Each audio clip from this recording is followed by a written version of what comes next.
The story begins in Shanghai City. In a quiet room, a woman with blue-green hair, Zhang Wangshan, is breastfeeding her newborn son. She tells her baby, Chenchen, how lucky he is to just eat and sleep, smiling that while she's losing sleep over him, it's worth it if he grows up healthy. Unknown to her, the baby is not ordinary. He is reincarnated and has the consciousness of his former life. As he feeds, he notes his brain isn't fully developed, yet he is aware. A blue, game-like status screen appears, identifying him as Lin Zichen, 33 days old, with a biological level of ordinary Tier 1. He realizes he has a special cheat ability. At 3 months old, Lin Zichen is in his crib while his parents, Zhang Wanxin and Lin Yansheng, watch him. His father remarks on how physically gifted the baby seems, predicting he will become a mighty gene fuser, or at least a cyborg. As they speak, Lin Zichen is kicking. A system notification announces he has kicked 10,000 times, granting him the biological attribute Use and Advance. This skill allows any part of his body he trains to grow infinitely stronger within carbon-based limits. He feels his strength grow and wonders what his father meant by gene fusers and cyborgs, imagining superheroes. By 4 months old, Lin Zichen has learned to sit up and crawl. To avoid frightening his parents with his unnaturally fast development, he trains only at night. Each time he crawls, his system rewards him with points. A month later, at 5 months old, he has mastered walking. At 6 months, he can finally sit up and crawl in front of his parents without it seeming too strange. While watching television, a news report on aberrant beasts shows gene fusers and cyborgs joining forces to fight them. For the first time, Lin Zichen understands this world is vastly different from his old one. He learns this Earth has mutated, giving rise to terrifying creatures called aberrant beasts.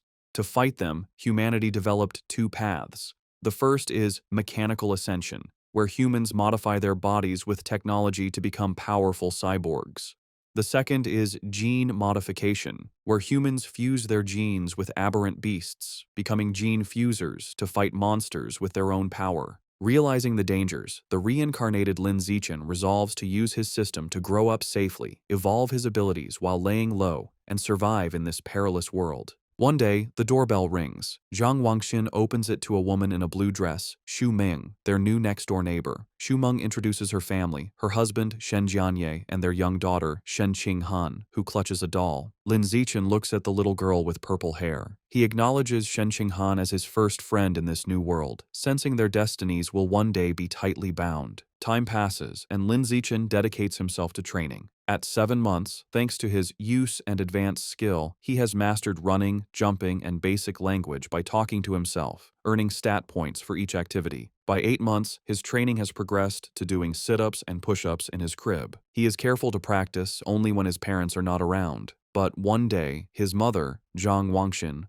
walks onto the balcony and is shocked to see her 8-month-old son doing sit-ups. She rubs her eyes in disbelief. However, being a web novel author, she dismisses it as a stress-induced hallucination. Lin Zichen immediately pretends to be asleep, breathing a sigh of relief and making a mental note to be more cautious. A few days later, while giving him a bath, Zhang Wangxian makes another shocking discovery. She screams for her husband, Lin Yansheng. When he rushes in, she points out that their 8-month-old son has defined abs. Lin Yansheng is stunned. He excitedly suggests their son might be a 1-in-a-million prodigy with a bright future as a powerful gene fuser or cyborg. Hearing this genius narrative, Lin Zichen is relieved his secret is safe, realizing how lucky he is to have 2 web novel authors for parents. Lin Zichen reflects that on this mutated Earth, he is not the only genius. He and his mother watch a news report about a 2-year-old from a martial arts family who can lift a 20 kilos dumbbell with one hand. Zhang Wangxin pulls her son close, proudly stating that her Chenchen is just as amazing. Lin Zichen is touched by his mother's confidence and wonders if he'll also be able to lift 20 kilos when he turns 2.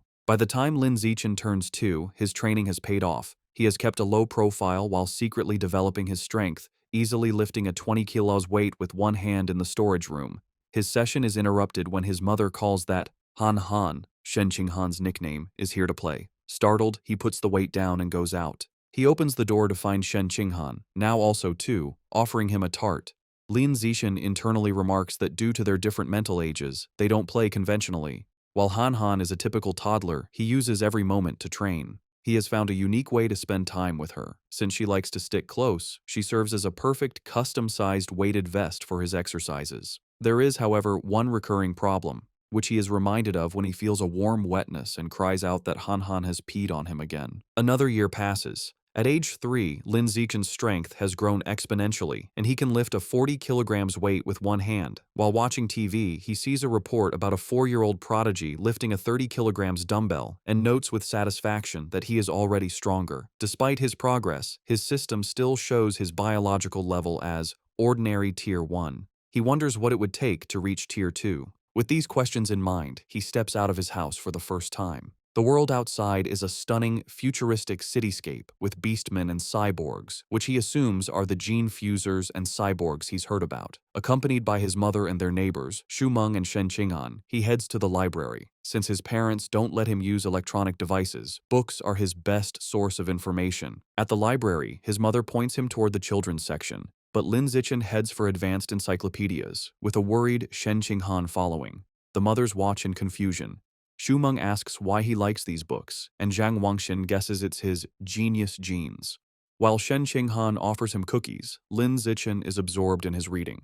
Through the books, he learns that all life is categorized into 6 biological levels: ordinary, advanced, rare, epic, legendary, and mythical, each divided into 9 tiers.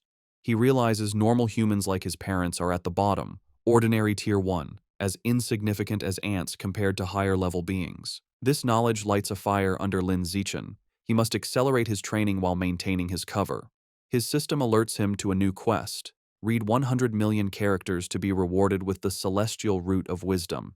Excited to train both mind and body, he accepts. For the next year, Lin Zichen splits his time between physical training and voracious reading. At age 4, he and Shen Qing'an begin kindergarten, holding hands with the IR teacher, Ms. Zhang Mei. His hard work pays off. Soon after starting school, he breaks through to ordinary Tier 2. His physical prowess is immense. He can lift an 80 kilograms weight with one hand, high jump 1.2 meters, and sprint 100 meters in under 11 seconds. Outstanding stats for an adult, let alone a kindergartner. One day, he finds children surrounding a crying Shen Qing'an, calling her a bedwetter. Seeing his friend bullied, he knows he must act. He leaps dramatically into the center of the bullies. He glares and unleashes a terrifying threat. If anyone bullies Han again, he will pee on their bed every day. The childish but menacing threat works. The bullies burst into tears, vowing never to return to kindergarten. Shen Qing'an looks at her protector with admiration. This act unlocks a new achievement, the title of Kindergarten Kid King, and a new series of quests. He is delighted he can work on multiple quests at once. Half a year later, he completes his reading quest. Having read 100 million characters, he is awarded the Celestial Root of Wisdom, granting him a perfect eidetic memory and peak human learning ability. Time flies, and soon he and Shen Qing'an are almost 7, posing for their kindergarten graduation photo. Even during vacation, Lin Zichen does not rest, now strong enough to train with a massive 200-kilo barbell. During the vacation, his abilities reached new heights. He could leap over 2 meters high and had broken the 8-second barrier in the 100-meter dash with a time of 7.98 seconds. His mind was just as sharp. Boosted by his new attribute, he had already finished most of the elementary school curriculum. His new life began at Sunshine Elementary School. Because he was already self-studying advanced subjects, academic competitions were easy. He effortlessly took first place at the National Elementary School Academic Competition just to unlock his title as quickly as possible. Whenever he had free time, he would give Shen Qing'an private tutoring. Though not an exceptional talent, she was diligent. With his help, her grades improved dramatically, and after one semester, she was ranked second in the class, with Lin Zichen holding first place. To speed up his quest, he also participated in school sports meets, breaking every record. Just when he thought his school life would continue in this predictable routine, a special new transfer student appeared. The teacher introduced the newcomer, a girl with long, silvery blue hair named Bai Shui. Lin Zichen immediately knew she was different. As she stood in the doorway, he could sense a faint, unusual aura that did not belong to a normal human. As the new transfer student, Bai Shui, walks to find a seat, the other students watch her curiously. Shen Qing'an leans over to Lin Zichen, whom she calls Xiao Chen, and whispers about how pretty Bai Shui's hair is, like winter snowflakes. However, Lin Zichen is not in the mood to discuss aesthetics. As Bai Shui sits near him, his mind is on the strange, non-human aura he senses from her. He wonders if she could be a gene fuser or the descendant of one. In the following days, Baizue proves to be an enigma. She doesn't speak to anyone and lays her head on her desk the moment class ends, remaining motionless. She barely even gets up for the restroom. At first, students are curious, even taking photos with her while she sleeps. But as her behavior doesn't change, they lose interest, and the classroom returns to its routine. This peace is shattered over a month later. A bizarre phenomenon begins. Bai Shui starts to secrete a viscous, white liquid. The substance has a foul odor and drips down her clothes and legs. The other students react with disgust, complaining about the terrible smell. A mean-spirited boy sneers a crude comment about the liquid and then pours his water bottle over her head, claiming he's washing her out. Humiliated and soaked, Bai Shui clenches her fist on the desk, and tears stream down her face as she begins to cry, her shoulders shaking with silent sobs. The bullies erupt in cruel laughter at her distress. Watching from their desks, Shen Qinghan turns to Lin Zichen with a worried expression, asking if they can help poor Bai Shui. Lin Zichen is confused. He had sensed Bai Shui was dangerous, so he can't understand why she is crying. He agrees to help. As he walks towards the bullies, he reevaluates his assessment. While he still doesn't understand her, he realizes that for now, she isn't a threat. She is just a weak girl being bullied, and he has to step in. Lin Zichen walks up to the main bully and grabs him by the collar, calling out his name, Guan Chun. With a menacing smile, he orders the boy to wipe the water off Bai Shui's desk. Guan Chun is terrified and stammers that he'll wipe it up right away. The other bullies know they are in trouble. Lin Zichen is notorious at school for being skilled at both academics and fighting. Not even 6th graders dared to mess with him. Knowing it's better to comply, they quickly grab tissues and clean up the mess. Once the desk is clean, Lin Zichen's gaze sweeps over the group. He commands everyone involved to apologize to her immediately. The bullies, sweating and terrified, quickly comply. They line up before her desk and bow their heads, offering apologies and promising never to bully her again. With the bullies gone, Bai Shui looks up, her eyes still tearful. She gratefully thanks both Lin Zichen and Shen Qinghan. Shen Qinghan puts a comforting hand on Bai Shui's shoulder, telling her that classmates are supposed to help each other. From that day on, Shen Qinghan makes it her mission to befriend the quiet, white-haired girl, always dragging Lin Zichen along. The three begin spending their free time together. Shen Qinghan is especially kind, always sharing her tastiest snacks with Bai Shui first. During one of these moments, as Shen Qinghan offers her a treat, Bai Shui hesitates. She looks at them and asks if they aren't disgusted by her because she smells so bad. She explains she's sorry for not trusting them, but since she was little, she has always been ostracized by everyone. Having someone be nice to her feels so unreal that she thinks she must be dreaming. Bai Shui looks up in surprise when Shen Qinghan tells her firmly that this is not a dream. Shen Qinghan smiles gently and says she knows what it's like, so she would never be disgusted by her. She declares that as long as Bai Shui is willing, they will be friends forever, pulling a slightly exasperated Lin Zichen into the promise. Overcome with emotion, Bai Shui tightly hugs Shen Qinghan. Tears of gratitude stream down her face as she thanks them for their kindness. After composing herself, she tells them she wants to give them a gift in return. She holds out a necklace with a pair of beast fangs, explaining it was a birthday present from her mother. She gives it to them, hoping it can be a symbol of their friendship. Shen Qinghan enthusiastically agrees, and the three children stand together in the schoolyard as the sun sets, joyfully declaring they will be friends forever. However, just as their newfound friendship was solidified, the unexpected happened. One day, Shen Qinghan is stunned to learn that Bai Shui has transferred out of the school. Lin Zichen confirms it, revealing that he saw her filling out the withdrawal papers. He flashes back to watching from the principal's office doorway. He saw Bai Shui with the principal and a large, intimidating man with cybernetic arms. The principal assured the man that Bai Shui's paperwork was complete and her information would be kept confidential. The encounter confirmed Lin Zichen's suspicions that Bai Shui's identity was not simple. From that day on, he never saw Bai Shui again, left to wonder about her. But he notes that the events that followed were what truly captured his attention. Sometime later, Lin Zichen is at home giving his mother, Zhang Wangxin, a shoulder massage. She sighs in relief, telling him the massage is perfect after a long day of typing. Lin Zichen internally notes that he learned professional massage techniques thanks to his celestial root of wisdom and is surprised by its usefulness. Their quiet evening is interrupted by a major news report. It features another incredible achievement by the Kyoto prodigy. At just 10 years old, the boy has successfully fused with aberrant beast genes and can now lift a 500 kilograms boulder with one hand. Lin Zichen recognizes the boy and realizes with a jolt that his rival has already begun gene fusion.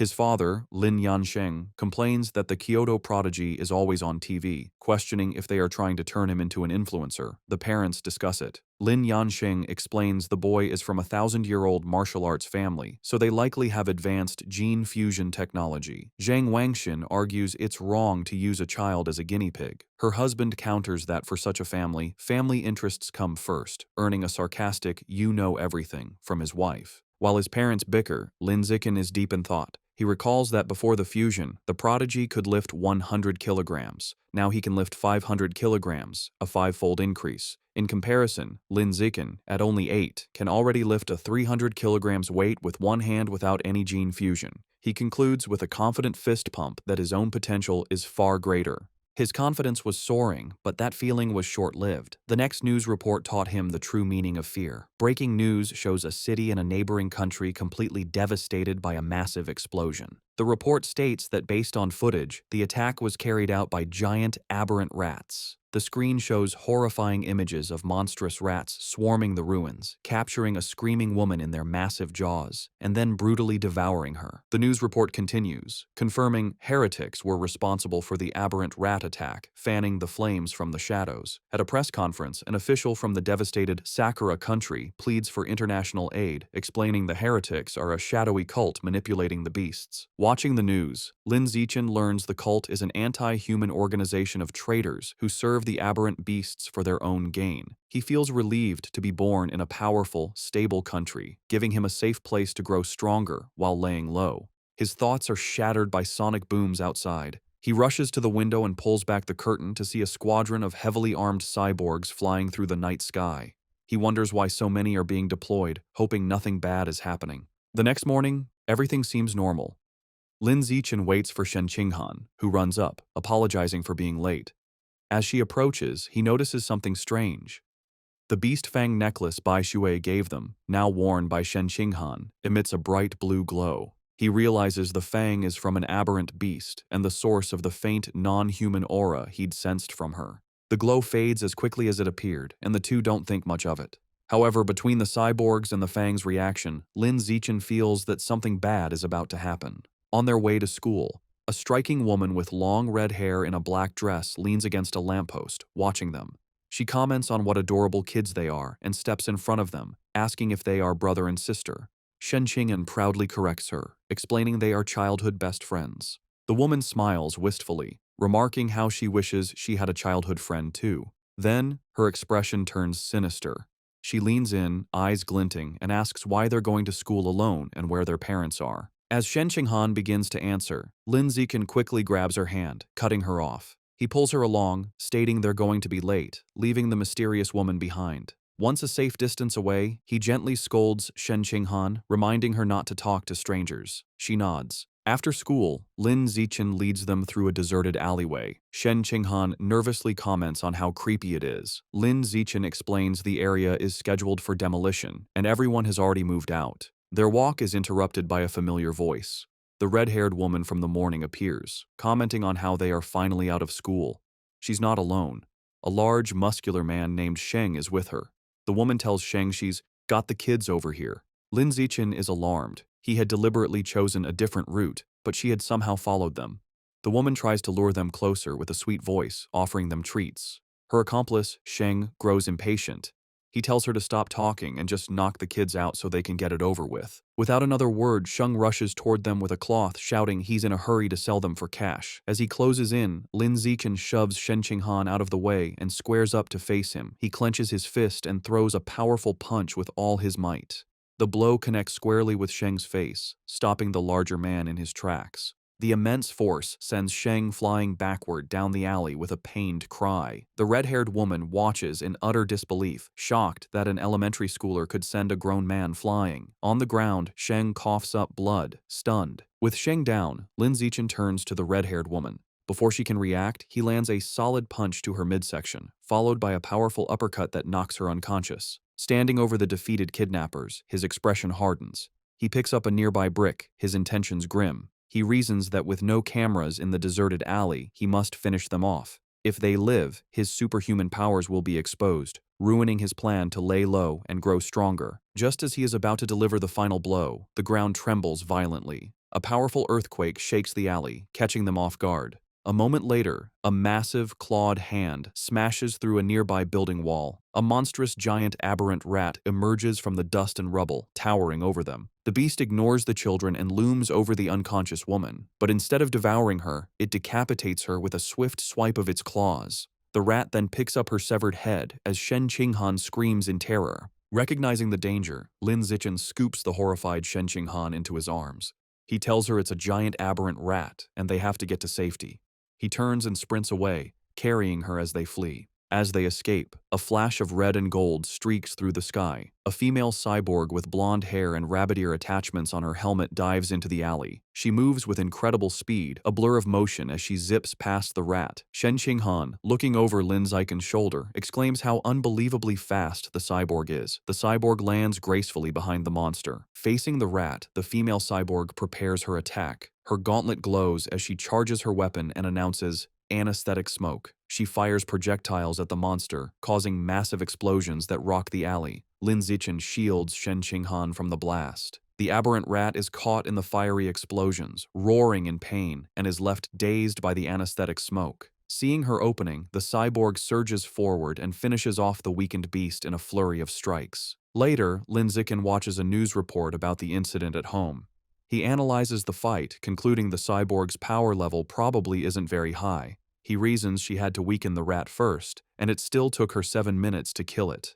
He reflects on the danger of giant aberrant rats, knowing they are tough creatures that can grow over 10 meters long and reach ordinary 5th tier. Fortunate that they escaped unharmed, the incident reminds him of the world's dangers. He resolves to increase his training to protect himself and those he cares about. He is later seen in his training space, doing weighted squats with a heavy barbell, his system rewarding him with points. Although the threat of aberrant rats looms, life continues. Soon, he and Shen Qinghan celebrate their 9th birthday with both families around a large cake. After making wishes, they exchange gifts. Thanks to his celestial root of wisdom, Lin Zichen had taught himself to carve in one night and crafted an intricate wooden hairpin for Shen Qinghan. She is overjoyed, placing it in her hair and exclaiming how much she loves it. Time passes quickly, and soon Lin Zichen and Shen Qinghan graduate from elementary school and start middle school. As they leave, his system notifies him that he has completed the Dominate 9 years of compulsory education achievement,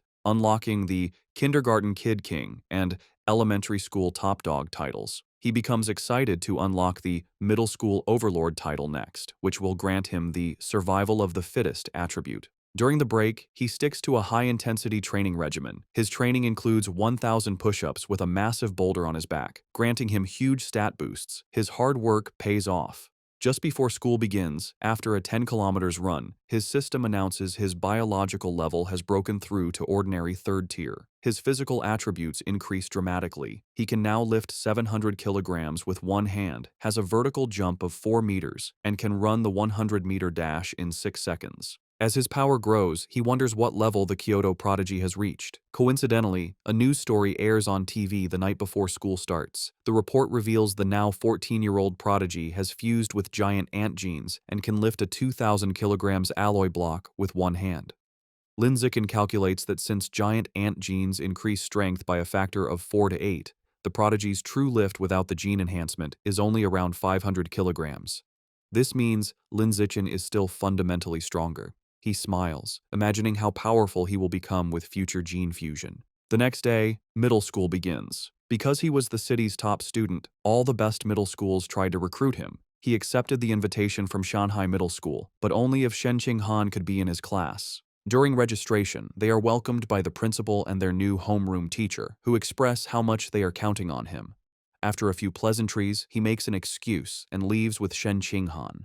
The real reason he chose Shanghai Middle School was for its excellent athletic facilities. They had planned to play badminton on the school's court before classes officially started. On the court, an excited Shen Qinghan tells Lin Zichen, "Xiao Chen, they should start." She serves with a flourish, calling out her fairy's curveball. Lin Zichen easily catches the shuttlecock mid-air, but their game is interrupted. A group of upperclassmen approaches, and their leader, in a backward cap, snatches the shuttlecock, informing them the court is reserved. His friends mockingly offer to let Shen Qinghan stay and spar with them. Shen Qinghan stands her ground, telling them they have to follow the rules, and they were there first. Lin Zichen, seeing them get too close to Shen Qinghan, steps in with a cold expression. He tells them to get away from her and reminds them of the first come, first served rule. The leader scoffs, arrogantly declaring he is taking the court.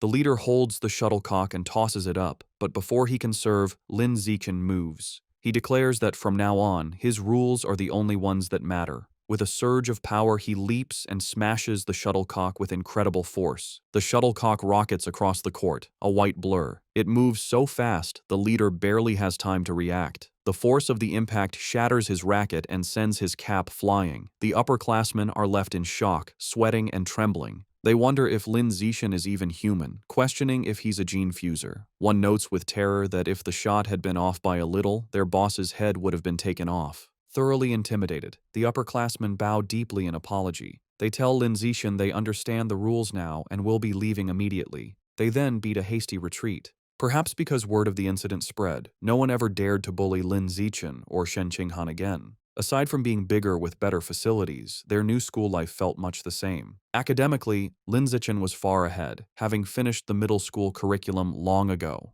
During class, he would read interesting books to pass the time. At night, after workouts, he would use his celestial root of wisdom to learn new skills online, quickly dabbling in cooking, photography, driving, swimming, and various sports. To unlock the middle school overlord title, he didn't just rank first in every subject, he also represented the school in national competitions. He stood amidst a mountain of trophies. To keep a low profile, he was careful not to win first place in every competition. A semester went by, and the title still hadn't unlocked. However, his performances earned him many fangirls who left stacks of love letters on his desk. He ignored them. Aside from tutoring Shen Qinghan, he focused on the upcoming school sports festival. He believed that if he completely dominated it, he should finally unlock the title. For the festival, he entered only 3 events: shot put, high jump, and sprinting, representing strength, jumping, and speed. He achieved an astonishing 201-meter throw in the shot put. Although he held back to avoid seeming too superhuman, he still easily took first place in all his events. Just as he was sitting with Shen Qinghan, admiring his gold medal, he felt a new power surge through his body. A system notification appeared, announcing that because his achievements far surpassed every other student, he had unlocked the middle school overlord title.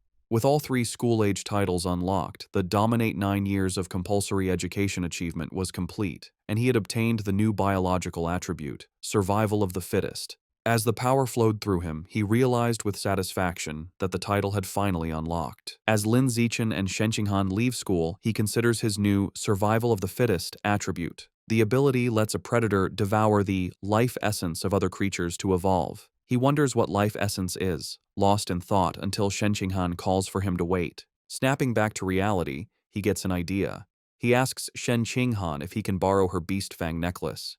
She agrees and hands it to him. The moment his fingers touch the fang, a system notification appears. It informs him he has devoured a trace of the abyssal giant butterfly's life essence, unlocking a new guidebook with 1% progress. A spectral image of a massive, dark butterfly with eyes on its wings appears around him. He is stunned to realize the fang is a butterfly's tooth. That night, hoping to learn more, he searches for abyssal giant butterfly online. To his surprise, the search returns no results. Realizing he'll have to study this exotic beast on his own, he remembers Bai Shui had given them a pair of fangs. He rummages through his bag and finds the second tooth. Holding the second fang, he once again absorbs its power. Another system notification confirms he has devoured a second trace of life essence, but the guidebook progress only increases to 2%. He looks at the fang with disappointment, realizing there isn't much life essence left in it. He concludes he must find another way to unlock the abyssal giant butterfly's full power. The next day after school, to boost his training and ensure a quick escape route from any aberrant beasts, Lin Zichen starts biking Shen Qinghan to and from school every day. As they leave the school grounds, a man calls out to him, "Zichen." The man, in a tracksuit, stops them and introduces himself as Coach Guo from the school's martial arts team. He praises Lin Zichen's performance at the sports meet as the best in school history. With great enthusiasm, Coach Guo formally invites him to join the team, insisting his athletic talent surpasses his academic abilities. He urges Lin Zichen to say yes, but also offers him time to learn about the team before deciding. Coach Guo speaks so quickly and passionately that Lin Zichen doesn't get a chance to say no. Waving goodbye as they ride off, the coach tells them the martial arts team is in room C of the gym and that he'll be waiting for him if he's free to visit the next day. As the sun sets, Lin Zichen is back in his room, ready to test his new ability. He claps his hands, squashing a cockroach and a mosquito he found. He opens his hands to examine the dead insects, but feels no power surge. He realizes killing such small, ordinary creatures didn't trigger the skill. He deduces that only powerful or exotic beasts carry enough life essence to be devoured for his evolution. To verify his new theory, Lin Zichen decides to visit a supermarket that sells beast meat. With Shen Qinghan on the back, he bikes them into the city. They soon arrive at a large, multi-story supermarket. Inside, they walk through the aisles, and Lin Zichen notes that while there is plenty of beast meat, it's all pre-packaged. He knows he can't test his theory without touching the meat. Just as he's feeling frustrated, he hears a butcher advertising fresh-cut beast meat. He spots a counter with a sign reading, "Fresh beast meat, not pre-packaged, safe to eat," where a butcher is cutting up large sides of meat. Telling a confused Shen Qinghan to wait, he says he's going to check out the meat. He doesn't explain further, eager to confirm his suspicions, and rushes to the counter. He reaches out and places his hand on a slice of freshly cut beast meat. The moment he makes contact, a powerful surge of purple energy flows into him. Just as he thought, the beast meat contains a strong surge of life essence. He clenches his fist in excitement, a wide grin on his face. Shen Qinghan watches, bewildered, wondering why he is so excited just from touching meat. She approaches him with a look of confused concern, asking how the meat feels. Trying to play it cool, Lin Zichen casually tells a bewildered Shen Qinghan that the meat just feels fresher than normal and asks if she wants to touch it too. She frantically waves her hands and refuses, saying he has touched it enough for both of them. Having confirmed his theory, Lin Zichen decides to buy some of the beast meat to try at home, surprising Shen Qinghan. He isn't surprised by her reaction, knowing beast meat is incredibly expensive. Even the cheapest option, the ghost shadow squid, costs nearly 1,000 yen per jin. Deciding to go with the squid, he picks up a package. Shen Qinghan panics at the price, telling him it's too expensive and that he should ask his mother first. Lin Zichen simply smiles and pats her head reassuringly. He tells her not to worry, making up a lie that his mom had already told him to buy plenty for both of their families. A flashback shows his mother, Zhang Wangshan, happily agreeing to cook a feast.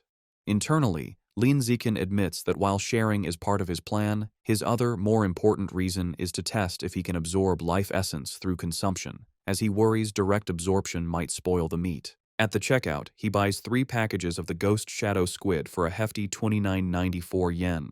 The female cashier thanks him. As they leave, Lin Zichen thinks about how expensive the meat was, wondering when they'll be able to afford it again. By the time they finish shopping, it is after 9 p.m. Knowing the city has been chaotic lately, they decide to head straight home for safety. On the ride home, Lin Zichen can't stop thinking about his experiment. Unable to wait, he discreetly places his hand on the package of meat in the basket. He immediately feels a familiar surge of purple energy. His system confirms he has devoured a trace of the ghost shadow squid's life essence. A new guidebook for the creature is unlocked, but his progress is only 0.1%. A spectral image of the menacing, multi-eyed squid appears in his mind. As they bike through the quiet streets, he does some mental math. He realizes devouring a small amount of meat only unlocked a fraction of its power. He estimates he'd need to devour 100 jins to reach 100% on the guidebook, costing a staggering 100,000 yen. He considers the squid's special ability, to dissolve into water and vanish, and decides the powerful skill is worth the price. His course is clear. He needs to make a huge sum of money, as he can't ask his family for that much. He then remembers his second reason for buying the meat, to test if absorbing its life essence would cause it to spoil. He glances at the package. It's been a while, but the meat looks perfectly fresh. He grins, delighted that absorbing the essence doesn't ruin the meat. As he continues to absorb its power, his progress bar for the squid climbs to 3%. His concentration is broken when Shen Qinghan shouts a warning. He slams on the brakes, screeching to a halt just inches from a couple in the bike lane, and apologizes. He scolds himself for not watching where he was going, then wonders why the lane is so crowded. Shen Qinghan points ahead. They see a tense standoff. A muscular, red-haired man is holding a woman hostage at knife point. Shen Qinghan recognizes the hostage in terror as their teacher, Chao Mei. The man shouts threats at the crowd. The area is surrounded by police officers who try to de-escalate the situation through a megaphone. The police captain holds back an officer, Ah Bing, telling him not to shoot recklessly. The captain explains the target is too close to the hostage and using her as a shield, making a clean shot impossible.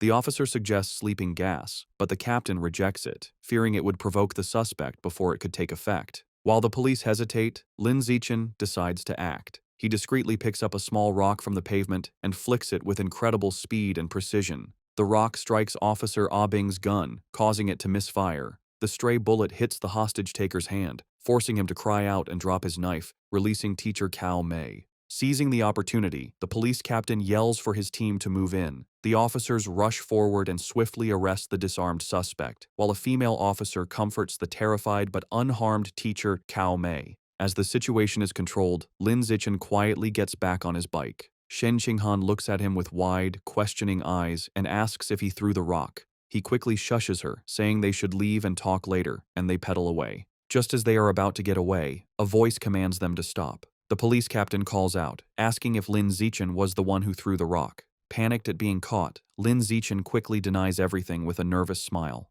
The captain watches them pedal away, finding it strange that someone wouldn't want to admit to a good deed. He muses aloud that there's a reward for bravery. The word reward instantly catches Lin Zichen's attention. Needing money, he slams on his brakes, skids to a halt, and rushes back to the captain. He sheepishly retracts his denial, admitting he threw the rock and explaining that the money is really important to him. The captain tells him to come to the station to make a report, promising to help him apply for the reward. After informing their families, Lin Zichen and Shen Qinghan prepare to head to the police station. He assumes everything will go smoothly, but as the police lead the cuffed suspect away, something goes horribly wrong. The suspect's face begins to twist grotesquely. The police realize with horror that he's a heretic and is mutating into a giant aberrant rat right before their eyes. The monster breaks its cuffs and goes on a rampage, swiping its massive claws at the officers. The police captain gets on his radio, ordering all forces to open fire but to protect the civilians. The officers unload their weapons, but the bullets have no effect. A frantic report comes in, identifying the heretic as having fused with Rat King genes and calling for immediate backup.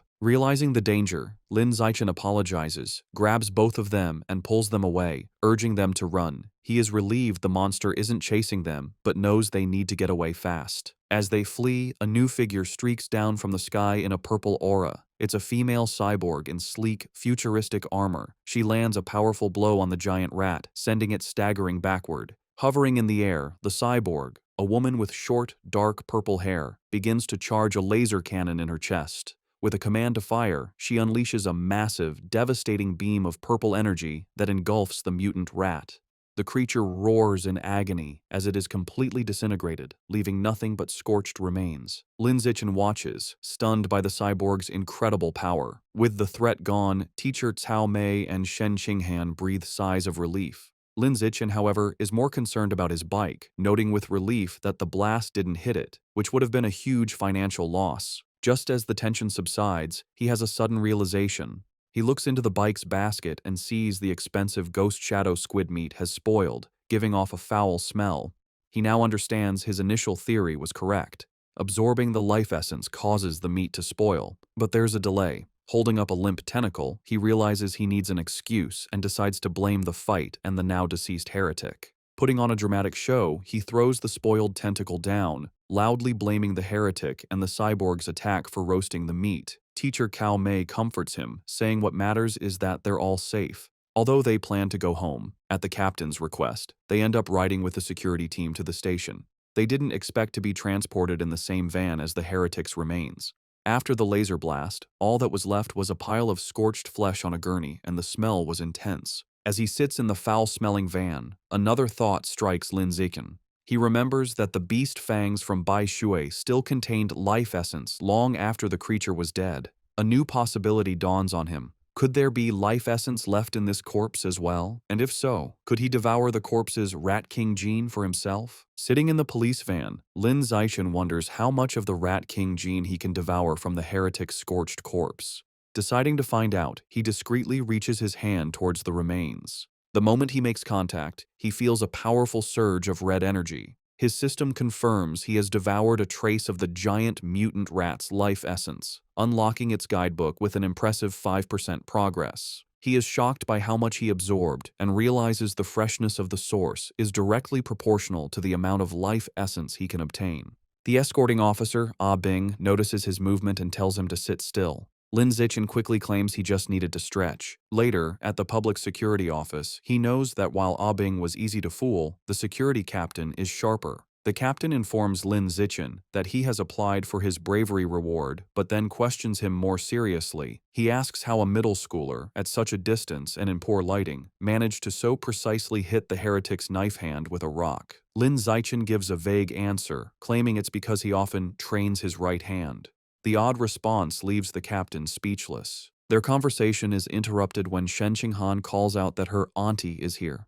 Lin Zichen is surprised to see his parents rush into the station. His mother runs towards him in a panic, calling his name with a terrified expression. She throws her arms around him in a tight hug, asking if he's all right and telling him he scared her half to death. He tries to calm her, reassuring her that he's fine and even got a bravery reward. Holding him close, his mother makes him promise that next time there's danger, he will hide somewhere safe first. She tells him with tears in her eyes that all she wants is to see him grow up safe. Lin Zichen is visibly moved by his mother's heartfelt concern. As they leave, Lin Zichen reassures his mother he will always protect himself first. The police captain watches them go, still pondering the boy's strange abilities. On their way out, Lin Zichen passes two female police officers discussing the case. One remarks that perverts are getting more brazen, and her colleague reveals the heretic was a liberal arts student from Guangyuan University, brainwashed by the rat god cult. The first officer curses the cult, but the second points out they need to eliminate the root cause, the self-proclaimed Rat King. The name instantly catches Lin Zichen's attention. In the car home, he immediately starts researching the rat god cult on his phone. Surprised to find a ton of information, he learns the cult's main base is in Shanghai City, and most of its members are societal outcasts. He uncovers a shocking piece of information suggesting the Rat King wants to evolve into a higher life form and is forcing its followers to gather evolution materials. This leads him to a chilling question. Has the Rat King, an aberrant beast, already developed sentience? His thoughts are interrupted when he glances out the window and sees a giant rat, nearly the size of a cat, on the sidewalk. For a moment, he wonders if it's related to the Rat King, but quickly dismisses the idea, telling himself that in the South, cat-sized rats aren't that unusual. Shaking off the thought, he realizes how quiet Shen Qinghan has been. He looks over and sees her squirming uncomfortably, her knees pressed tightly together. He immediately understands. He recalls that ever since she was a child, whenever she gets nervous or startled, she can't control her bladder. While embarrassing for her, Lin Zichen has always felt this peculiar reaction might be linked to some hidden potential within her. When they get home, Lin Zichen's mother, Zhang Wangxin, is shocked that the nearly 3,000 yen worth of beast meat is gone. Lin Zichen quickly thinks of an excuse, sheepishly claiming that during the emergency, he must have dropped it while running away. His mother immediately puts his safety first, telling him to forget the meat and that all that matters is he is unharmed. Lin Zichen breathes an internal sigh of relief, glad he fooled his mother. However, his father, Lin Yansheng, is more stubborn. He announces he is going back to look for the expensive meat, boasting that a fated wage slave like him is tough. Lin Zichen tries to stop him, arguing it's too dangerous and the meat is already spoiled. His father becomes suspicious, asking how he could know it had gone bad. Sweating nervously, Lin Zichen quickly claims it was an obvious guess. Meanwhile, back at the now empty public security office, the police captain is still pondering the night's strange events. As he smokes a cigarette, he can't shake the question of how an ordinary middle schooler could have thrown a rock with such incredible power and precision. Suddenly, he hears a strange noise from the corner. His eyes widen in shock as he sees a massive rat, far larger than any normal rodent, perched on top of the filing cabinets. Before he can react, the giant rat leaps down. The captain instantly draws his pistol and opens fire. The confrontation is swift and violent, ending in a bloody blur. The next day in class, Lin Zichen sighs at his desk. Reflecting on the previous night, he concludes he is still too weak compared to the powerful heretic and the female cyborg. He needs to make money fast to buy more beast meat like the ghost shadow squid to fill his guidebook's progress bar. He considers becoming an influencer or selling study materials, but dismisses the idea as too flashy and against his goal of keeping a low profile. Suddenly, an idea strikes him. He remembers that in this world, martial arts and gene fusion are more important than academics. He decides it's time to act. Later, he heads to the gym where the martial arts team practices in Building C. He finds Coach Guo drinking from a thermos and greets him. A surprised Coach Guo asks if he is there to join or just to learn more about the team. Instead of answering, Lin Zichen leans in and discreetly asks if joining the team offers a chance to compete in city tournaments and if the prize money is high. The coach smiles, confirming he would have a chance and that prizes are worth tens of thousands. With his main concern addressed, Lin Zichen shakes the coach's hand and announces he is joining the martial arts team today. Coach Guo happily welcomes him. The coach gathers the team to announce their new member. He introduces Lin Zichen, reminding them of his performance as the sports meet champion. The other team members, Zhang Kai, Huang Tianxing, or Ah Xing, Li Shutong, and Han Yiguo, introduce themselves. Finally, Lin Zichen introduces himself. Since Lin Zichen has no formal martial arts training, Coach Guo demonstrates basic fist and leg techniques. The coach explains the moves look simple but are difficult to master, noting that the team's fastest learner, Li Shutong, took a week to perfect them. He then encourages Lin Zichen to try. Lin Zichen assumes a ready stance. Thanks to his celestial root of wisdom attribute, which grants him heaven-sent martial insight, he has already memorized and understood every detail of the demonstration just by watching. As he practices the fist techniques, a system notification awards him points in vitality, strength, dexterity, and proficiency. He executes the hand and fist movements with flawless precision and speed. He transitions seamlessly into the leg techniques, performing powerful, fluid kicks. Another system notification grants him points for his leg muscles, dexterity, and proficiency. The coach and the team watch in stunned silence. The coach's jaw drops, and he almost fumbles his thermos, unable to believe it. He wonders how someone could learn the complex forms perfectly after one look. Staring at the flawless performance, a single thought forms in his mind. He must be a once-in-a-million martial arts prodigy. That evening in Shanghai, Lin Zichen's mother, Jiang Wangxin, calls him for dinner. He rushes out eagerly, spoon in hand, asking what she made. She proudly presents a large platter of the ghost shadow squid he wanted. The aroma is incredible, and he tells his mother how amazing it smells. She urges him to eat while it's hot. He takes a bite and praises her cooking as the best in the world. Pleased, she tells him to eat a lot, as she bought 3 full gins for him. As he eats, a system notification appears. He has devoured a trace of the ghost shadow squid's life essence by consuming it, bringing his guidebook progress to 3.01%. He realizes with frustration that eating the meat works just as well. If he had known, he wouldn't have spoiled the first batch by touching it. While they eat, a news report catches their attention. It's about a 14-year-old genius girl, the youngest cyborg in history after fusing with an energy core. Her energy system grants her superhuman abilities, lifting a 5,000-kilogram SUV with one hand, sprinting 100 meters in 3 seconds, and jumping 8 meters vertically. Watching this, Lin Zichen ponders the debate in his world. Between the Kyoto prodigy's gene fusion and this girl's cybernetics, which path is stronger? His thoughts are interrupted by another breaking news story. It announces that the security captain they met, He Chun-shan, was killed in his office. Surveillance footage showed he was attacked and devoured by a giant mutant rat that infiltrated the station. Medics are shown wheeling his body into an ambulance. Lin Zichen is horrified. He recalls the large rat he saw the night before and wonders if it was connected. He imagines a giant rat rampaging through the city. The captain's death is a grim reminder of the escalating danger. Staring intently, Lin Zichen decides he must intensify his training immediately. Following the police captain's death, Lin Zichen dedicates himself to a grueling training regimen. After intense practice, he can now sprint 100 meters in a blistering 4.61 seconds. His physical power has skyrocketed. His vertical jump is 5.3 meters, and he can lift an astounding 1,200 kilograms with one hand. In addition to his personal training, he continues his martial arts practice with the school team, hoping to boost his strength quickly for the upcoming tournament. The next morning at school, he heads to the gym to practice, with a curious Shen Qinghan tagging along. On their way, a girl with pink hair warmly greets Lin Zichen and offers him a bottle of fresh milk. He politely declines, thanking her, and walks past with Shen Qinghan, leaving the girl disappointed. Watching from a distance is his teammate, Zhang Kai. He clenches his fist in anger, resentful that the person who beat him at the sports meet is rejecting a gift from the girl he admires. Unable to contain his frustration, Zhang Kai rushes forward and blocks their path. He confronts Lin Zichen, scolding him for his poor manners and for hurting the girl's feelings. When Lin Zichen calmly explains he is allergic to milk, Zhang Kai refuses to believe him and calls him a liar. Enraged, Zhang Kai points at Lin Zichen and challenges him to a spar. He sets the terms. If he loses, he will never bother Lin Zichen again, but if Lin Zichen loses, he must drink the whole bottle of milk. Just as the challenge is issued, a new system notification appears. A new achievement mission has been triggered. Defeat 1,000 different opponents in formal competition for the survival of the fittest biological trait.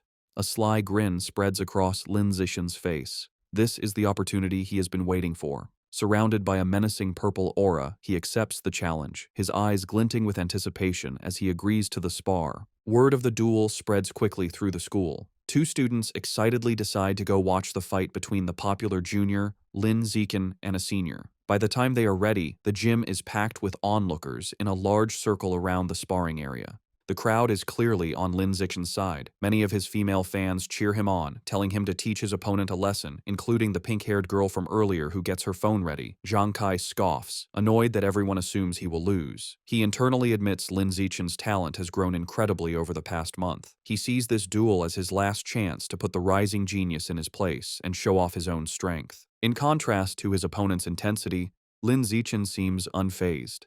He casually states that he needs to go home for dinner and asks if they can make the fight quick. Taking this as an insult, Zhang Kai smirks and agrees to grant his wish. Coach Guo steps between them to officiate. He raises his hand to start, reminding them of the rules. However, before the fight begins, Zhang Kai shouts for them to wait. With a condescending grin, he offers Lin Zichen a handicap. He points out that he has trained for nearly 2 years, while Lin Zichen is a novice of only a month. To be fair, he declares he will let Lin Zichen have the first 3 moves. Lin Zichen simply agrees. The moment he agrees, Lin Zichen explodes into motion. He closes the distance in a blur, catching Zhang Kai by surprise. Before his opponent can raise his guard, Lin Zichen unleashes a single devastating punch. The blow connects with brutal force, sending blood flying from Zhang Kai's nose. He is knocked out instantly, collapsing unconscious on the gym floor. The entire gym is stunned into silence. Coach Guo's jaw drops as he stares in disbelief, shouting that the fight was over in one punch. The rest of the martial arts team and the crowd are equally shocked, calling the outcome ridiculous, unable to process that the duel was over in a single second. The silence is broken by a roar of celebration. Shen Qinghan throws her fist in the air, ecstatically cheering for Lin Zichen's victory. The other girls, including the one with pink hair, join in, shouting about how amazing he was. Standing over his defeated opponent, Lin Zichen receives a system notification. It informs him that by defeating a rival and winning the affection of the opposite sex, he has obtained priority mating rights.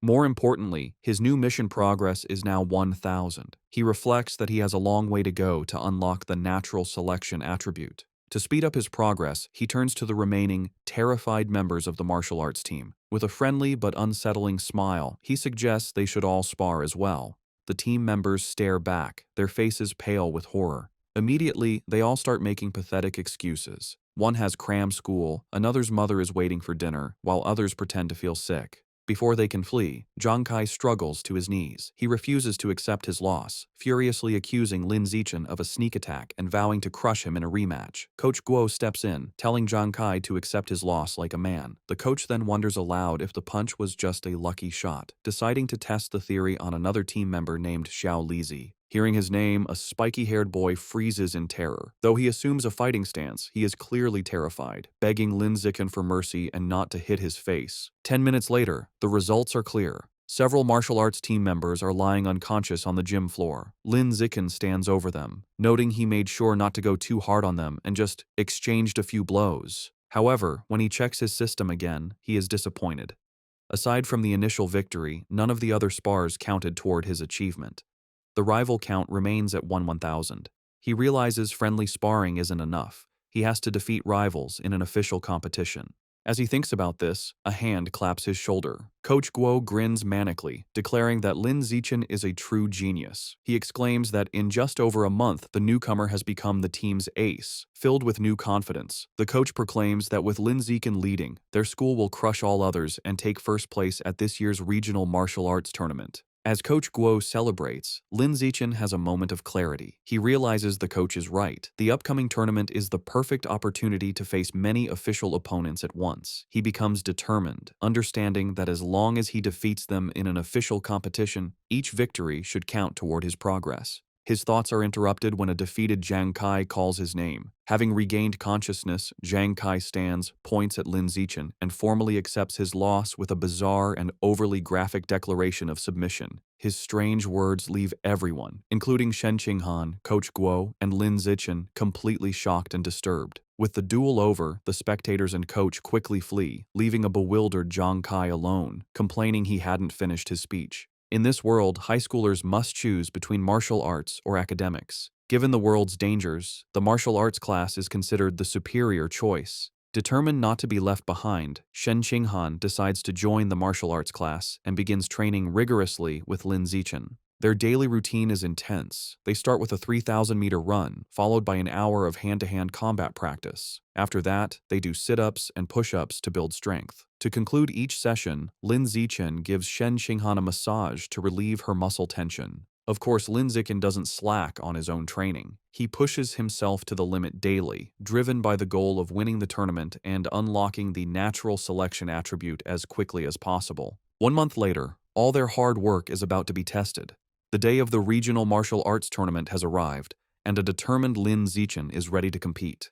The tournament is at the massive city gymnasium, with a huge crowd around a central fighting ring. In the waiting area, the mood is tense. Coach Guo nervously reviews the roster, complaining that their school, Shanghai High, drew a match against the strongest team, Shanghai No. 1 High. Another team member adds to the anxiety, mentioning their opponents have a fighter who can run the 100-meter dash in under 9 seconds, leaving them feeling outmatched. Sensing the team's low morale, Lin Zichen calmly raises his hand and volunteers to fight first. Though still worried, Coach Guo agrees to let his ace take the stage. As Lin Zichen walks into the arena, Shen Qinghan cheers him on from the sidelines, while Coach Guo shouts encouragement through a megaphone. Lin Zichen readies himself for the fight. His opponent, a much larger and more muscular student from Shanghai No. 1 High, steps forward. He acknowledges Lin Zichen's talent for making it to the tournament as a first year. However, his tone quickly turns mocking. He sneers that the stage isn't meant for a shorty who hasn't even hit 1.7 meters. Flexing his bicep, he promises to show Lin Zichen what a true gap in size and power feels like.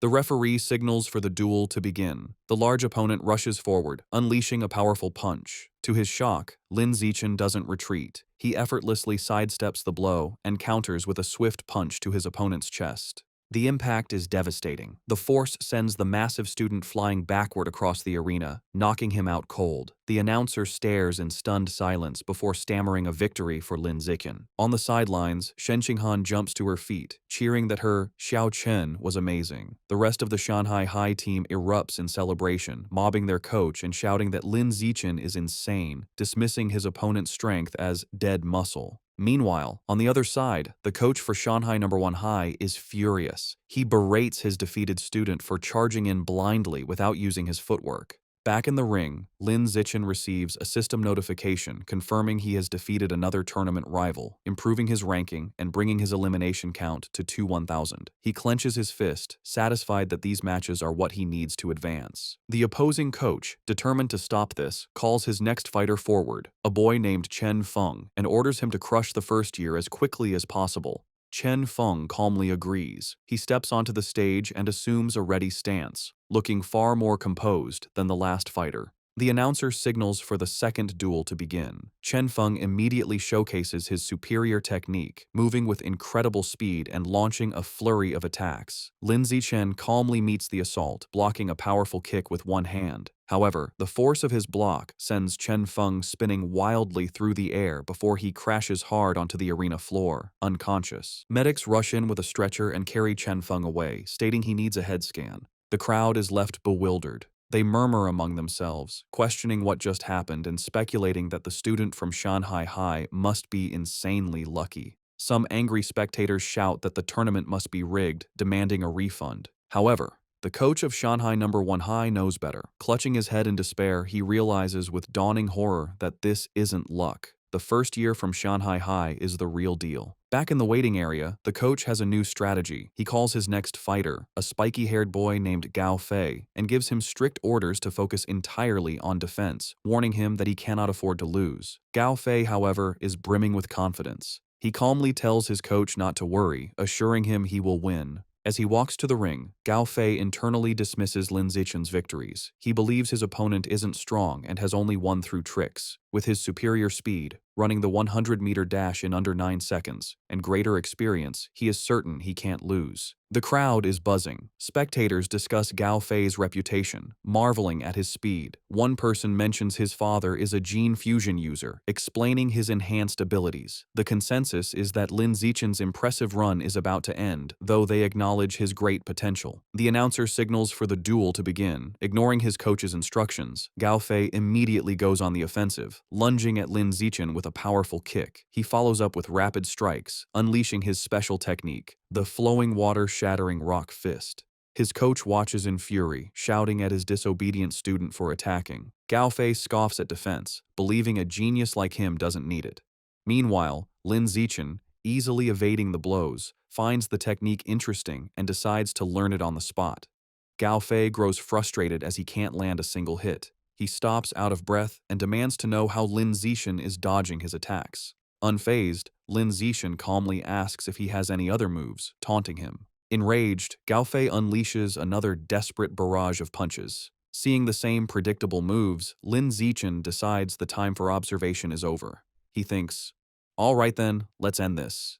He effortlessly dodges the final punch and counters with a single powerful kick to Gao Fei's midsection, ending the match instantly. The crowd is once again left in stunned, speechless silence.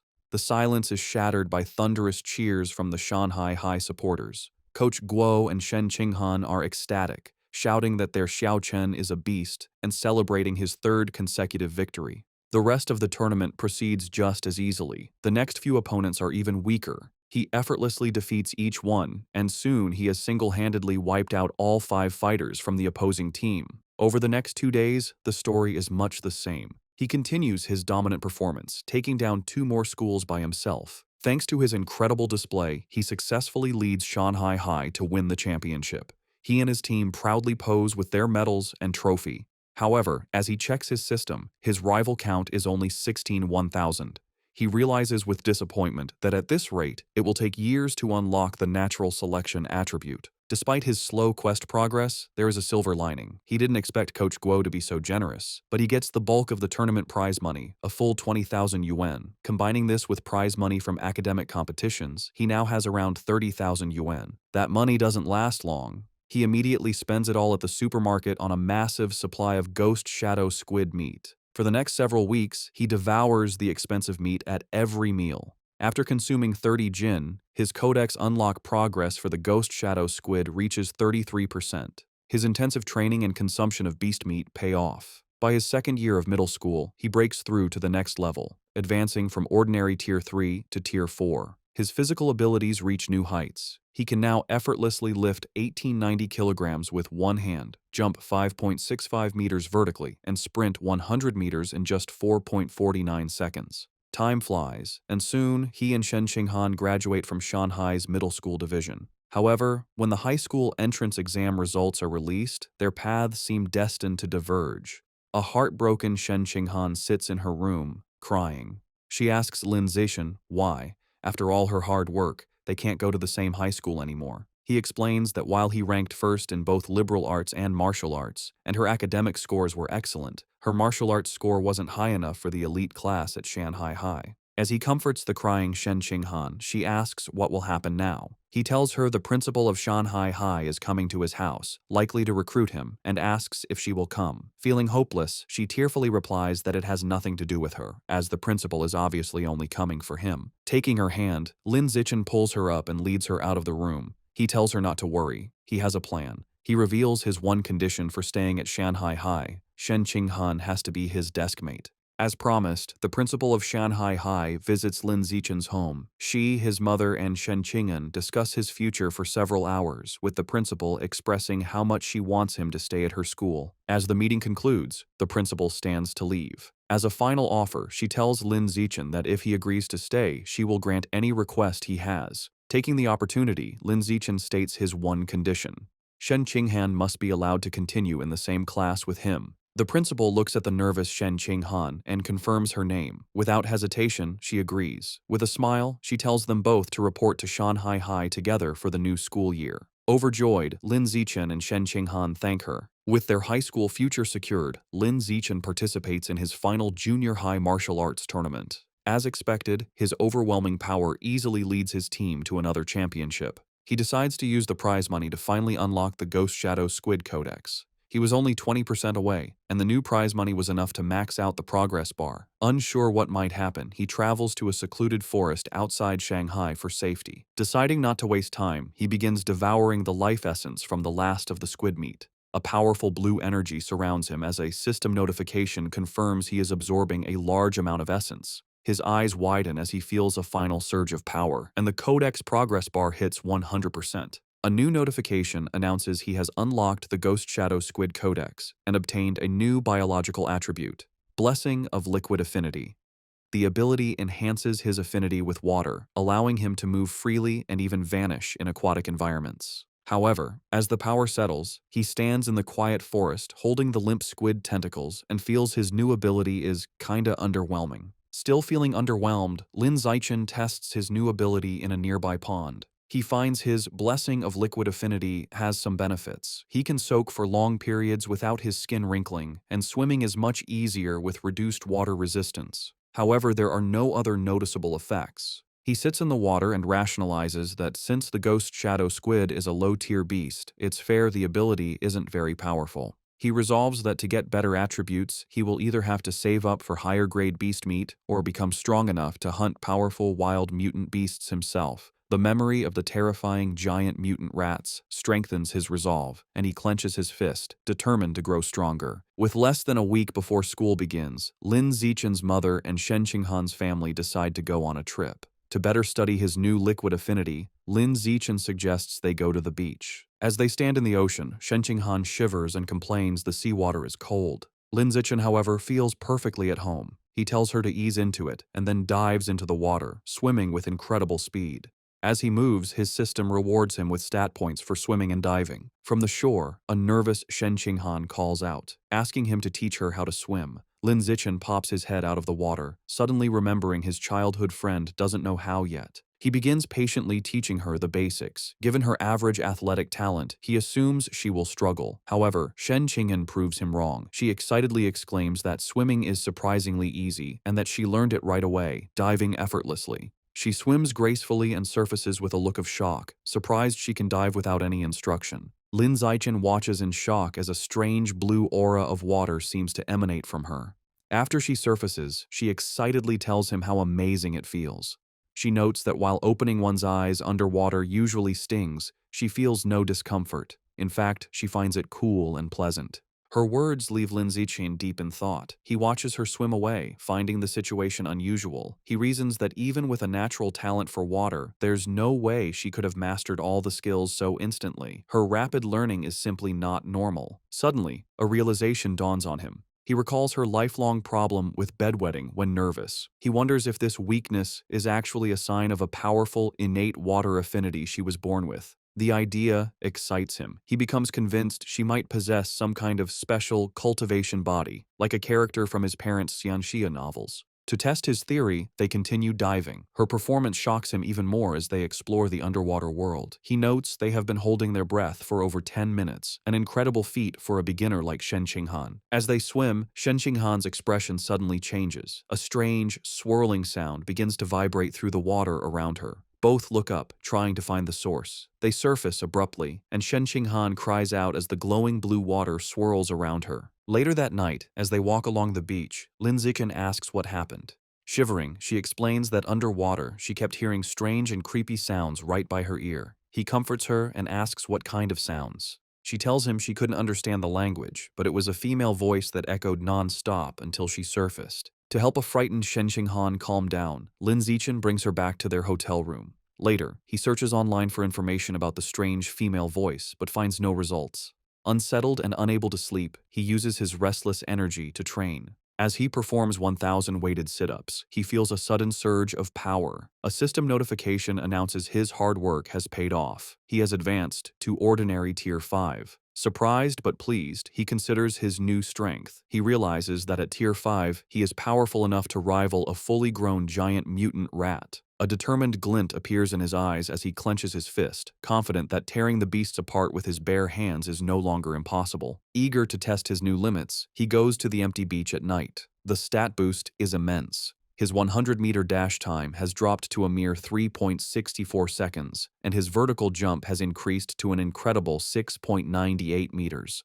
To test his strength, he finds a nearby car and discovers he can now lift the 1,600-kilogram vehicle with one hand. With this new progress, his life moves forward. The vacation ends, and he and Shen Qinghan begin high school at Shanghai High. On their first day, they arrive early for class duty. Two new female classmates immediately recognize him, whispering excitedly about how handsome he is and how lucky they are to be on duty with him. While he is surprised his classmates know him, something even more unexpected happens. Simply performing class duty triggers a new system quest. The achievement requires completing 1,000 cooperative tasks for a new biological attribute, social animal. As he cleans the classroom with Shen Qinghan, he wonders what this new attribute will do. Since the school year has just begun, he takes the opportunity to visit the Mammoth supermarket after school. Now that he has unlocked the Ghost Shadow Squid Codex, he knows it's time to choose a new target for his ability. As he browses the expensive beast meat section, his eyes lock onto a new item. In one of the refrigerated cases is the packaged head of a savage giant eagle, priced at 1998 yuan per jin.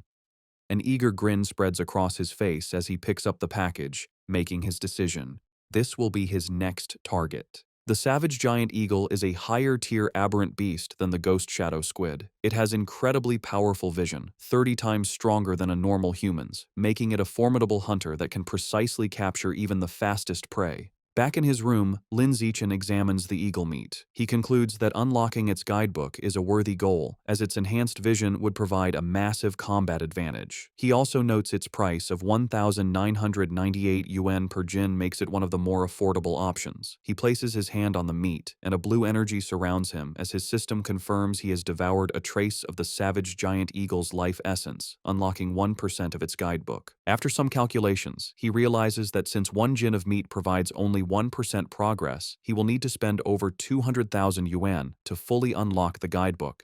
He understands that high school tournament prize money is much higher than in middle school. With renewed determination, he decides he must work harder in competitions to earn the money to unlock the Savage Giant Eagle's codex before his second year.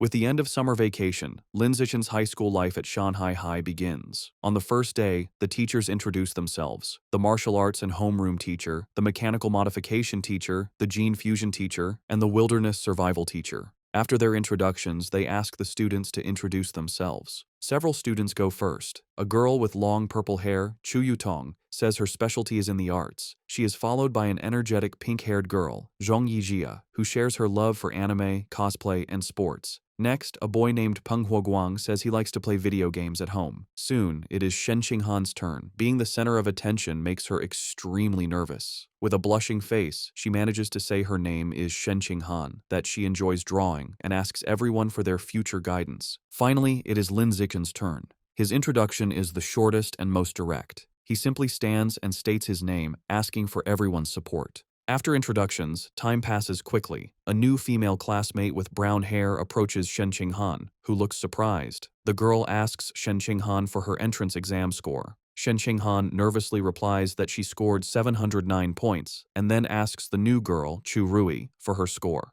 Chu Rui is impressed, exclaiming that Shen Qinghan's score is more than 10 points higher than her own 698. Chu Rui then asks about the physical fitness portion, admitting she only scored 95 out of 100. This question makes Shen Qinghan extremely uncomfortable. She stammers that her score wasn't as good, internally panicking because her score of 79 was so low she almost didn't make it into the elite class and feels too embarrassed to say it out loud. Not getting the hint, the persistent Chu Rui continues to guess if Shen Qinghan scored 94 or 93. Shen Qinghan, looking down in shame, quietly tells her it was even lower. Chu Rui continues guessing scores in the low 90s, making Shen Qinghan even more flustered. Suddenly, a hand slams down on the desk between them, startling Chu Rui.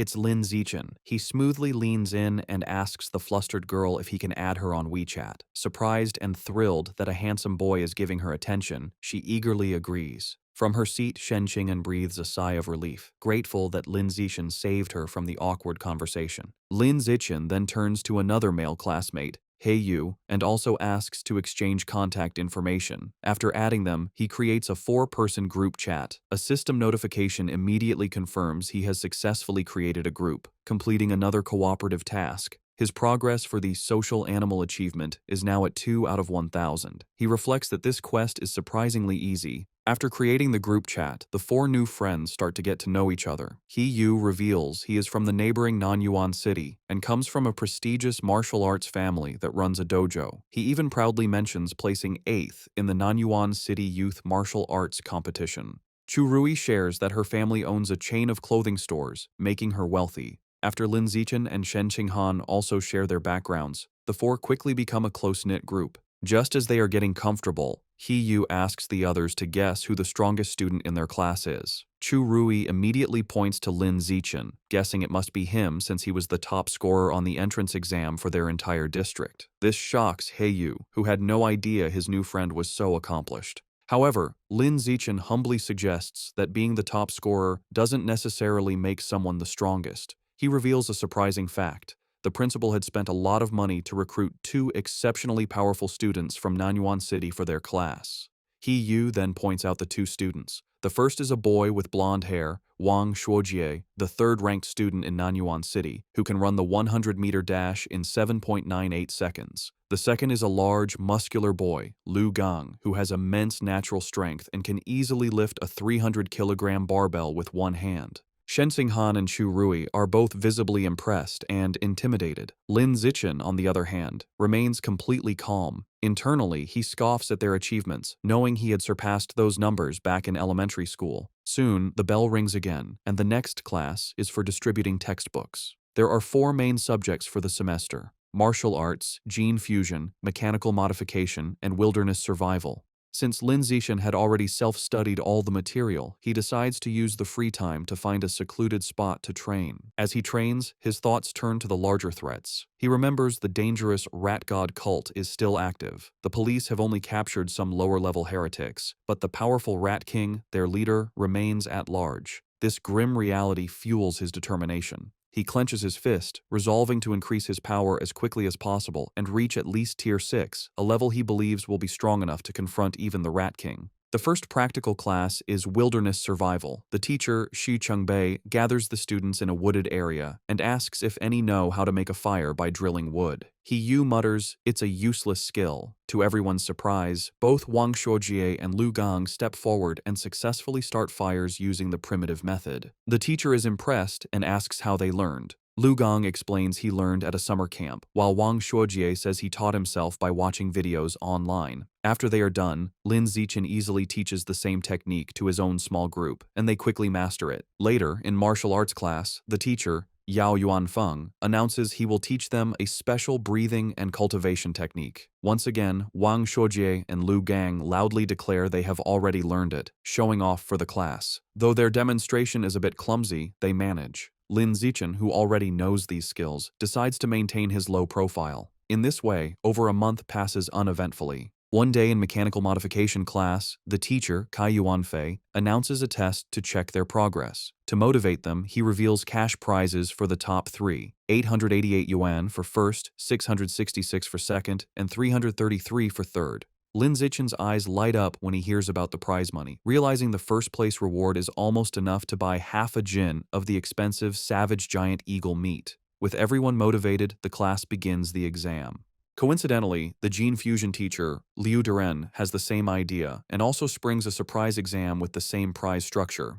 After the 2 difficult exams, the students are drained. He Yu collapses onto his desk, groaning. The other students complain about how difficult the questions were. One girl laments that she was hoping for a 90 but would be lucky to get a passing grade of 60. While everyone else complains, Wang Shoujie and Lu Gong begin to casually brag. Lu Gong asks Wang Shoujie how he did. Wang Shoujie confidently replies that he should score a 95, as he only struggled with the last part of the final question. Lu Gong nonchalantly agrees, stating he is in the same boat and also expects a 95. Listening to their arrogant exchange, He Yu glares at them, clenching his fists in fury and thinking about how badly he wants to punch them. The teacher announces the results of the mechanical augmentation test. He reads the scores, revealing that Guo Yunling received 52 points, while Shen Qinghan passed with 61. Shen Qinghan excitedly tells Lin Zichen she passed, and he congratulates her on her hard work.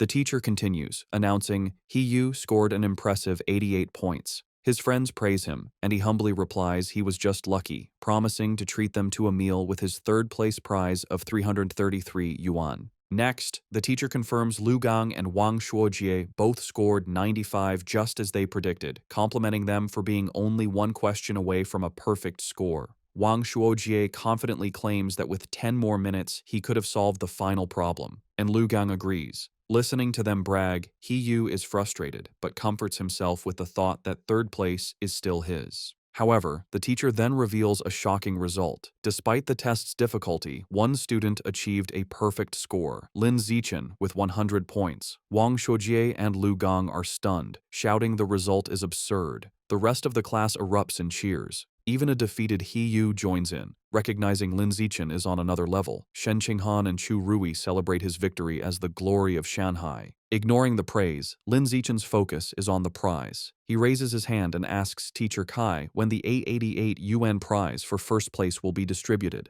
The teacher promises to send it later, internally finding Lin Zichen's intense focus on money strange. An hour later, the gene fusion exam results are announced. The teacher, Kai Yuanfei, reads the scores. This time, the non-yuan duo did not perform as well. Lu Gang scored 81 and Wang Shuojie 83. Though still good scores, they are clearly disappointed. In contrast, Shen Qinghan achieves an excellent 78, placing her in the top 5, and she celebrates with Chu Rui. To the shock of his classmates, Lin Zichen once again secures a perfect score, effortlessly winning another prize. This second crushing victory deals a huge blow to the confidence of He Yu, Wang Shuojie, and Lu Gang, who are left demoralized. Unable to accept their defeat, Wang Shuojie and Lu Gang question how anyone could get full marks on such a difficult test, openly suggesting Lin Zichen must have known the answers in advance. The teacher, Kai Yuanfei, immediately shuts down their accusation, stating firmly that it is impossible. He explains that he personally designed every question, and the answers are not available online, making cheating impossible.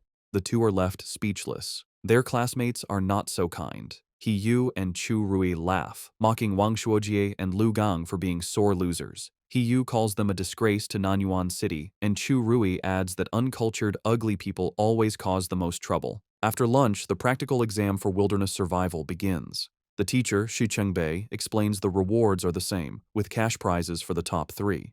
The exam has 3 parts: climbing, swimming, and making fire by friction. Having been beaten in the academic tests, Wang Shuojie tells Lu Gang they must redeem themselves in the practical exams. Lu Gang agrees, and both glare at Lin Zichen, vowing to crush him and wash away their shame. The exam begins with climbing, where speed determines the winner. As expected, Lin Zichen's superior physical abilities allow him to easily dominate. He scales the rock wall with incredible speed, leaving the Nanyuan duo far behind to secure first place. The tree climbing event ends the same. Lin Zichen again takes first, while a defeated Wang Shuojie complains he couldn't even see his shadow. While Lin Zichen excels, he notes his real concern is for Shen Qinghan. As he expected, she struggles with the climbing and finishes last. However, he isn't worried, knowing her true talent is in the water and confident she will regain her confidence during the swimming segment. Next is the fire starting segment. With his eyes on the prize money, Lin Zichen knows he must continue to crush the Nanyuan duo. He starts the task with intense focus and speed, successfully creating a fire in just 58 seconds. Wang Shuojie and Lu Gang watch in utter disbelief, wondering how he can be so fast at everything, bewildered by his insane hand speed. The final part of the wilderness survival exam was swimming. This time it was Shen Qinghan's turn to shine. Tapping into her natural affinity for water, she swam with incredible speed, easily crushing the Nanyuan duo and delivering another heavy blow to their shattered confidence.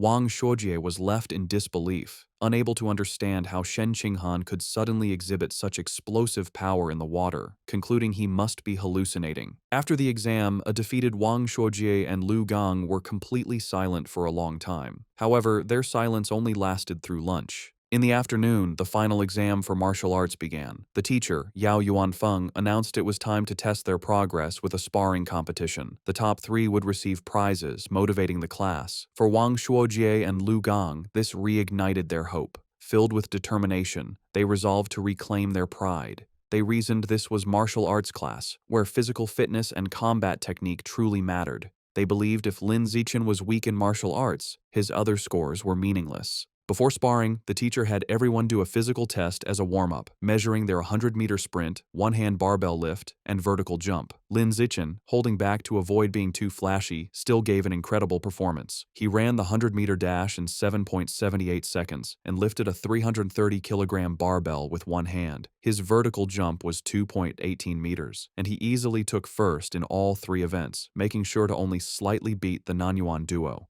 They were once again left in utter shock.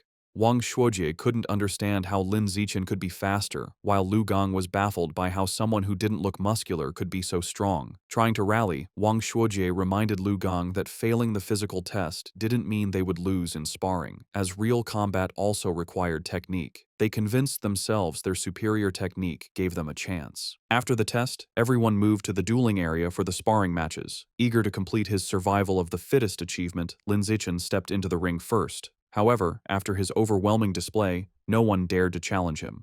Even Wang Shuojie and Lu Gang held back to observe first. Seeing the stalemate, the teacher intervened. He called out a student named Lu Wei and ordered him to spar with Lin Zichen. The two faced off, but the match was over before it began. To save time, Lin Zichen ended it instantly with a single devastating punch that sent Lu Wei flying. He then speed ran through the rest of his opponents, taking down every student in the class with the same brutal efficiency. Watching this, Wang Shuojie and Lu Gang are left in utter despair. Wang Shuojie realizes with horror that Lin Zichen is far stronger than they imagined, and probably wasn't going all out during the physical test. He wonders how anyone could compete with such a monster. Just as their spirits are crushed, He suddenly leaps into the ring, shouting Lu Gang's name. He points at Lu Gang, declaring he's warmed up and at his peak, and challenges him to a fight. Eager to vent his frustration, Lu Gang readily accepts. He reasons that while he may not be confident against Lin Zichen, he can certainly defeat He and vows to flatten him in 30 seconds.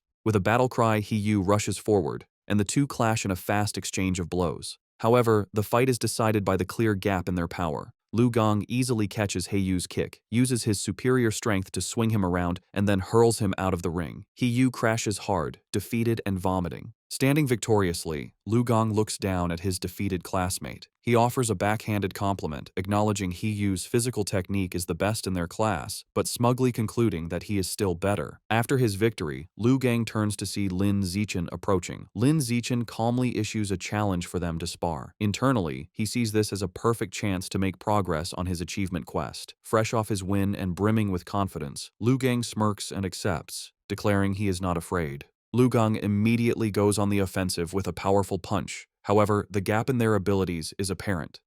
Lin Zichen moves with blinding speed, effortlessly dodging the attack and leaving after images. Before Lu Gang can register what happened, Lin Zichen counters with a swift kick. The powerful blow connects squarely with Lu Gang's back, and he is sent flying out of the ring, defeated in a single blow. With both Nanyuan duo members utterly defeated, the other students begin to taunt the last one standing. They shout at Wang Shuojie, asking if he's going to avenge his fallen bro, and telling him the pride of Nanyuan now rests entirely on his shoulders. They jeer, telling him not to chicken out. Annoyed, Wang Shuojie snaps at the crowd to shut up, claiming he was already planning to fight. He rushes into the ring to face Lin Zichen. As he stands before his overwhelmingly powerful opponent, he steels his resolve, telling himself that what is meant to come will come, and he must find a way to defeat him. Determined to win, Wang Shuojie shouts that he's going all out and rushes at Lin Zichen with a furious attack. However, his effort is futile.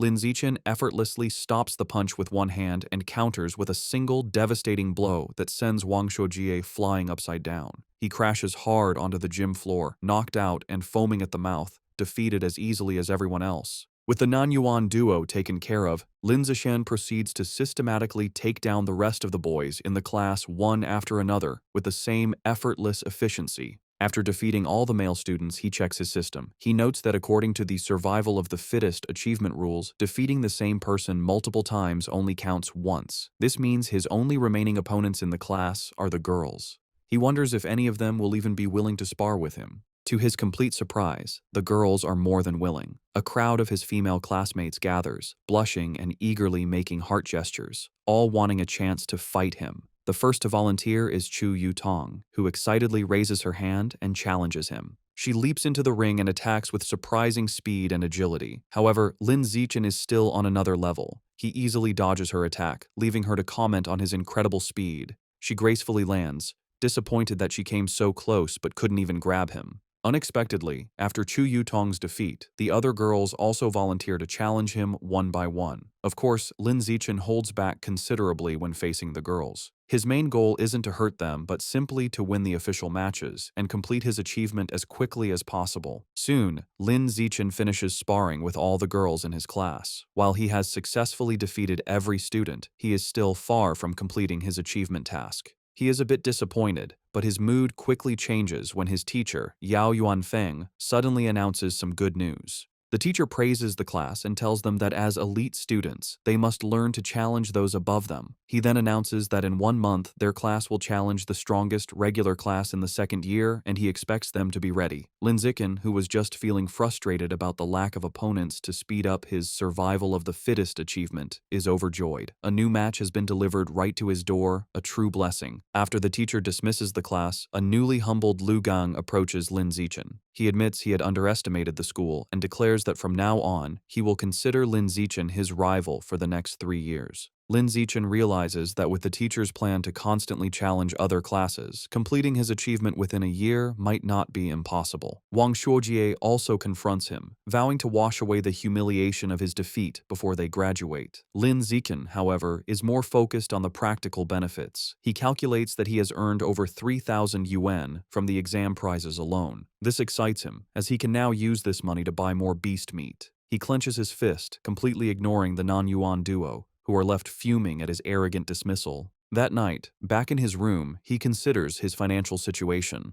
Although he earned some money from the rewards, it is still far from enough to buy all the beast meat he needs. To earn more money, he decides to follow in his parents' footsteps and registers as a web novel author, beginning his writing journey. Thanks to his celestial root of wisdom, his writing is exceptional. The next morning, he finds a contract invitation from the Yuiwen platform in his messages. After signing the contract, a piece of news from that very day catches his eye. The report is about a terrifying incident just 2 hours ago. A giant mutant rat had attacked a frozen meat-cold storage facility on the outskirts of the city. The news report details the horrific attack. The mutant rat was over 5 meters long and so powerful that it bit a responding cyborg in half. In a final, desperate act, the captured cyborg activated its hidden backup energy core to self-destruct, taking the enemy with it. The resulting explosion was massive, blowing the giant mutant rat to pieces on the spot. Reading the news, Lin Zichen is horrified. He stares at an image of a monstrous rat, wondering with growing dread how many more of these giant mutant rats are hidden in Shanghai City. He also questions where such enormous creatures could possibly be hiding. The day of the sparring session against the strongest regular class of the second year arrives, and the students gather at the Shanghai High Gymnasium. Before the match, the teacher, Yao Yuanfeng, holds a strategy meeting with his top fighters. He warns them that while their top fighters are strong, the opposing class is stronger overall and will likely use defensive tactics to wear them down. He orders them to finish their fights as quickly as possible. The moment the meeting is over, Lin Zichen rushes towards the ring, eager to defeat as many new opponents as possible to complete his survival of the fittest achievement. He volunteers to go first. His opponent, a tall girl with long blonde hair from the second-year class, steps into the ring. Seeing who she's up against, she immediately complains to her teacher, pointing out that the elite class has sent their strongest fighter out first. She claims she is the weakest student in her own class, and questions how she is supposed to fight him. Hearing this, teacher Yao Yuanfeng storms over to the opposing teacher, an older man he calls Brother Feng. He angrily accuses him of breaking the unspoken rules of class sparring, which dictate that the weakest students should fight first. He demands to know why the other teacher sent his strongest student to fight in the first match. To settle the dispute, Teacher Yao orders Lin Zichen down from the stage, telling him he can go later and to let the weaker students go first. Lin Zichen reluctantly agrees and steps down. The teacher then points to Zhong Yijia and tells her to go first, but she is caught off guard and protests that she isn't ready. Seeing an opportunity, Shen Qinghan steps forward. She volunteers to fight, telling Teacher Yao that since she is the weakest, she should be the one to go first. Shen Qinghan nervously enters the ring to face the tall blonde girl, clearly intimidated. From the sidelines, her classmates, including Chu Rui and He Yu, begin to cheer loudly, shouting encouragement for their friend, Han Han. However, the sudden pressure only makes Shen Qinghan even more nervous. The match begins, and the blonde girl immediately attacks with a powerful punch, which Shen Qinghan manages to block. Despite being outmatched, Shen Qinghan is determined. She knows she can't win, but resolves to hold on for as long as possible, adopting a purely defensive strategy to drain her opponent's stamina. Her plan proves surprisingly effective. 3 minutes later, the blonde girl is breathing heavily. Surprised by Shen Qinghan's endurance, she realizes that if the fight continues, she will run out of stamina and decides she must finish the match quickly. She rushes forward with a final decisive punch. The blow lands, and Shen Qinghan is knocked to the ground, defeated. As she gets back on her feet, she is visibly embarrassed. The teacher, Yao Yuanfeng, praises her performance. He gives her a thumbs up, telling her she did great and that her defensive strategy was very smart. Lin Zichen also comforts her, patting her head gently. He tells her she did well, lasting over 3 minutes against a senior with an extra year of training, and that she has made big progress. Reassured, Shen Qinghan looks up at him with a happy smile. Following Shen Qinghan's defeat, another female classmate with brown hair from the elite class steps into the ring. Seeing that her senior opponent is running out of stamina after the previous match, she sees an opportunity and rushes in to attack. She throws a powerful kick, but the more experienced senior easily dodges the blow and counters with a swift punch to the face. The brown-haired girl is quickly overpowered and pinned to the ground, where she cries out in pain and is forced to surrender. Standing over her defeated opponent, the senior mockingly asks if she was looking down on the regular class by charging in so recklessly. She continues to taunt the girl, telling her that while she may not have her talent, she has trained for a whole year longer. She dismisses her, telling her to come back and fight again after she's trained for another year. Just then, Chu Rui steps forward. Filled with determination, she declares that she will avenge Shen Qinghan and crush the senior. Chu Rui proves to be a formidable fighter. She easily defeats her senior opponent with a single powerful punch. From the sidelines, Shen Qinghan cheers enthusiastically, calling out how amazing Chu Rui was. Lin Zichen tells Shen Qinghan that she was amazing too, explaining that Chu Rui's victory was easy only because Shen Qinghan had drained the senior's stamina first. Shen Qinghan smiles happily. 2 hours later, the sparring session continues, and the elite class has evened the score. Teacher Yao Yuanfeng approaches the second-year teacher, Brother Feng, and taunts him, pointing out that his class only has 4 fighters left and that he is confident his class will win the bet. However, he then turns to his students and warns them not to get complacent. He declares that the true strength of their class lies with their 4 top fighters, Lin Zichen, Wang Shuojie, Lu Gong, and He Yu.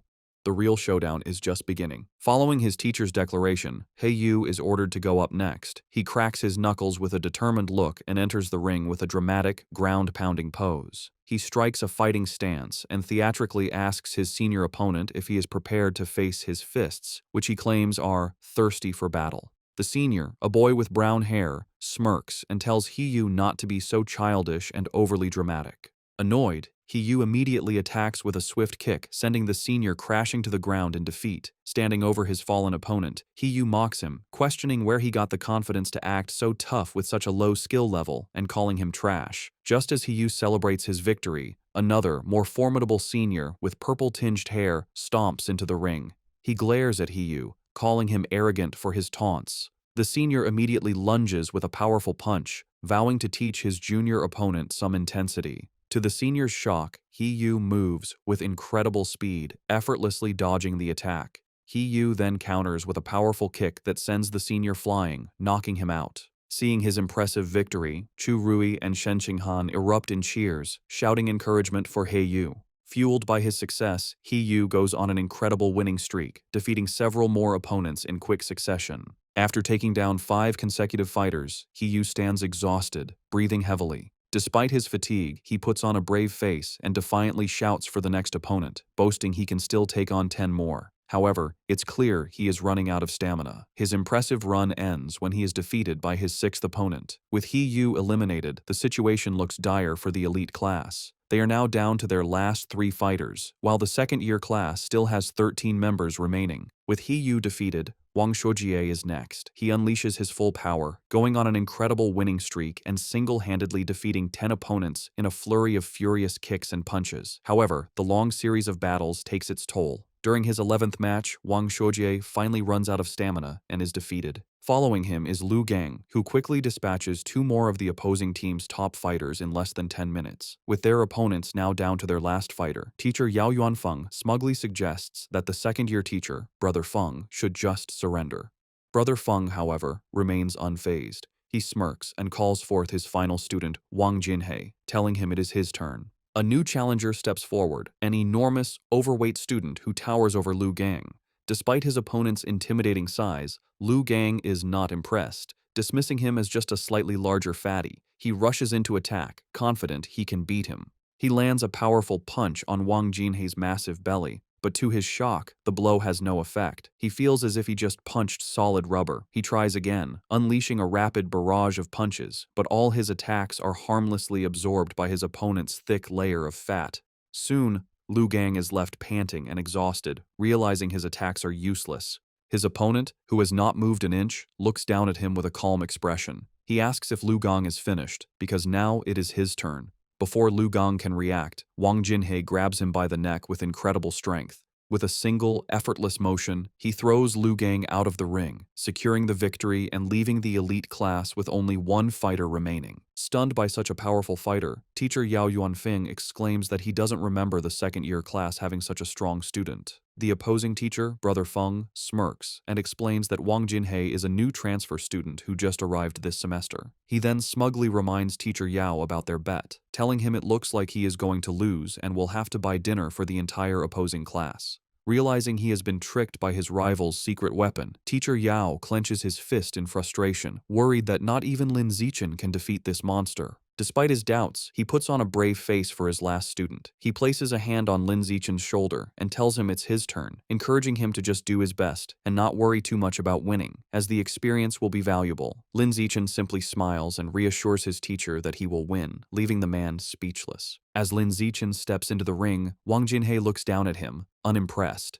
He dismisses his opponent as looking rather weak to be his class's final ace. From the sidelines, Shen Qinghan, Chu Rui, and the other girls from the elite class shout insults at Wang Jinhei, calling him an arrogant fatty and cheering for Lin Zichen to teach the dead pig a lesson. Annoyed by the taunts, Wang Jinhei decides to offer a handicap. He tells Lin Zichen he will stand still and allow him 10 free hits. He explains that he doesn't want Lin Zichen and his little fangirls to complain later that he was just bullying a smaller opponent. Lin Zichen happily accepts the offer. Wang Jinhei tells him to come at him with his full power. Without hesitation, Lin Zichen unleashes a single, devastating punch to his opponent's massive stomach. The force of the blow is so immense that it sends the enormous Wang Jinhei spinning through the air before he crashes hard onto the floor, knocked out cold. Both classes are left in stunned silence, which is quickly broken by a massive, tearful cheer from the elite class as they celebrate Lin Zichen's incredible victory. A few moments later, Wang Jinhei slowly begins to regain consciousness, completely disoriented. He groggily wonders where he is and what just happened, muttering that the outcome was completely illogical and unscientific. After Lin Zichen's victory, the second-year teacher approaches Yao Yuanfeng, the elite class's teacher. He remarks on how powerful Lin Zichen was, comparing his one-punch victory over Wang Jinhei to a former prodigy named Wu Tiancheng. Yao Yuanfeng replies that while Lin Zichen is strong, he isn't at Wu Tiancheng's level yet, explaining that Wu Tiancheng was a monster who terrified the principal as a first year. Overhearing the name, Lin Zichen walks over and asks his teachers who Wu Tiancheng is. Yao Yuanfeng excitedly explains that Wu Tiancheng was a legendary student from a few years ago. As a first year, he single-handedly defeated the entire third-year elite class, shocking the school leaders. The teacher continues by listing Wu Tiancheng's incredible stats as a first year, a 100-meter dash in 6.12 seconds, a 3.96-meter vertical jump, and a 650-kilogram one-handed barbell lift. He asks Lin Zichen if he is impressed. Lin Zichen smiles nervously and admits he is a little impressed. However, he internally thinks Wu Tiancheng's feats were only on par with the strength he possessed during his 6th grade summer vacation. That night, the class celebrates their victory at a restaurant. Teacher Yao Yuanfeng holds up a soda for a toast. He joyfully announces that because Lin Zichen secured their win, the second-year teacher had to honor their bet and pay for everyone's feast. The entire class raises their glasses, cheering for Lin Zichen's performance. During dinner, Lin Zichen is surrounded by his classmates, including He Yu and Chu Rui. Now famous in school, they are all eager to know his training secrets and add him on WeChat. Lin Zichen finds this new attention a bit strange. Amidst the chaos, he observes that Shen Qinghan hasn't changed. Worried he won't be able to eat, she quietly puts food on his plate. During the celebration, Shen Qinghan suddenly gets a shocked expression. Looking flustered, she quickly tells Lin Zichen she needs to go to the restroom and rushes away.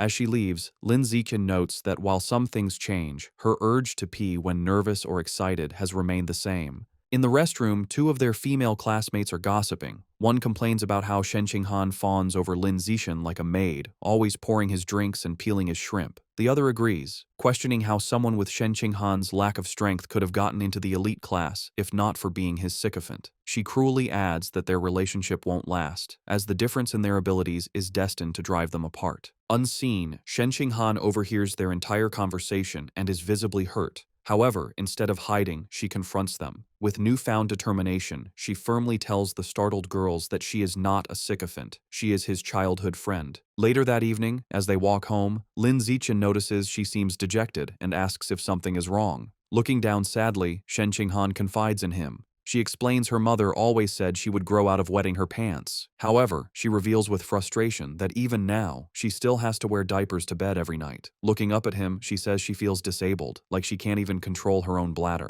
Lin Zichen looks at a distraught Shen Qinghan and firmly tells her she is not disabled. He gently places his hands on her shoulders to comfort her, explaining that her inability to control her bladder is actually a superpower that hasn't fully developed yet. Shen Qinghan looks up with wide, hopeful eyes, questioning if it's really a superpower. Lin Zichen confirms it, telling her that her natural talent in the water is a manifestation of this power. Intrigued, Shen Qinghan asks if his own amazing abilities are also because he has a superpower. Lin Zichen confidently replies that yes, just like her, he also has a superpower. Excited by the idea, Shen Qinghan wonders what kind of power she might have. Lin Zichen reassures her it will definitely be a very powerful one. However, their path is blocked. A special team in protective gear is cordoning off a building, and an officer with a megaphone instructs the public to stay back while they exterminate rats. Their attention is drawn to the chaos inside. A man in an apron frantically swings a broom at a swarm of large rats, trying to fend off the exterminators. He screams at the officers to stop, pleading with them not to kill his brothers. His face twists in agony and rage as he continues to scream. Consumed by fury, the man charges at the officers, yelling that he will fight them to the death. Watching the scene, Shen Qinghan asks Lin Zichen if the man has gone crazy. Lin Zichen agrees, suggesting he might be mentally ill, though he finds the situation pitiful. He tells her that's just how some people are and that they should go home. Later that night, at Lin Zichen's house, he and his parents are watching a troubling news report. The anchor announces that a young female teacher went missing last week and is still not found. His mother, Zhang Wangshan, expresses her alarm, noting this is the 4th young woman to disappear this month. His father, Lin Yansheng, corrects her, stating it is the 5th. The report continues, showing photos of the missing women, all young and attractive. It issues a public warning for young women to avoid going out alone at night. Worried, Zhang Wangshan tells her son he must not let Shen Qinghan go anywhere by herself. Lin Zichen smiles and promises to look after her. Meanwhile, at a public security office in Shanghai City, the man from the market has been taken into custody. A doctor in a lab coat is speaking with a police officer. The officer asks for the doctor's opinion, wondering if the man is mentally ill. The doctor replies he isn't certain, explaining that he has tried to communicate with the suspect, but the man has remained completely silent. The officer finds this strange, saying the man was screaming non-stop at the market earlier. Suddenly, the officer's eyes widen with a terrifying realization. Both he and the doctor whip their heads around to look at the man, who is now hunched over, surrounded by a dark, menacing aura. Before their horrified eyes, the man begins to transform, mutating into a monstrous, giant, aberrant rat. As the creature grows, the terrified officer screams into his radio, frantically calling for backup and requesting a cyborg team, yelling that the person in the interrogation room is turning into a giant, aberrant beast. The giant, aberrant rat rampages. A police squad opens fire, but the bullets barely slow it down. As the officers retreat, a female officer reports that headquarters confirmed all cyborgs are deployed on other missions. The director adds grimly that support won't arrive for 10 minutes and their ammunition won't last that long. Realizing they can't fight it head-on, the director orders his team to their car. Their new plan is to lure the monster into the suburbs to buy time. The female officer jumps into a police van and starts the engine, while another officer braces himself inside. They speed through the city with the giant rat in hot pursuit, leaping between buildings. The female officer urges them to go faster to give the cyborgs more time. The van races up a mountain road and into a tunnel, but the beast is relentless. It closes the distance with a terrifying roar, its massive tooth-filled maw open. The monster slams into the back of the van, causing it to lose control, flip violently through the air, and crash. Inside the overturned van, the female officer hangs upside down, injured. With a look of despair, she thinks that in the end, they still couldn't make it.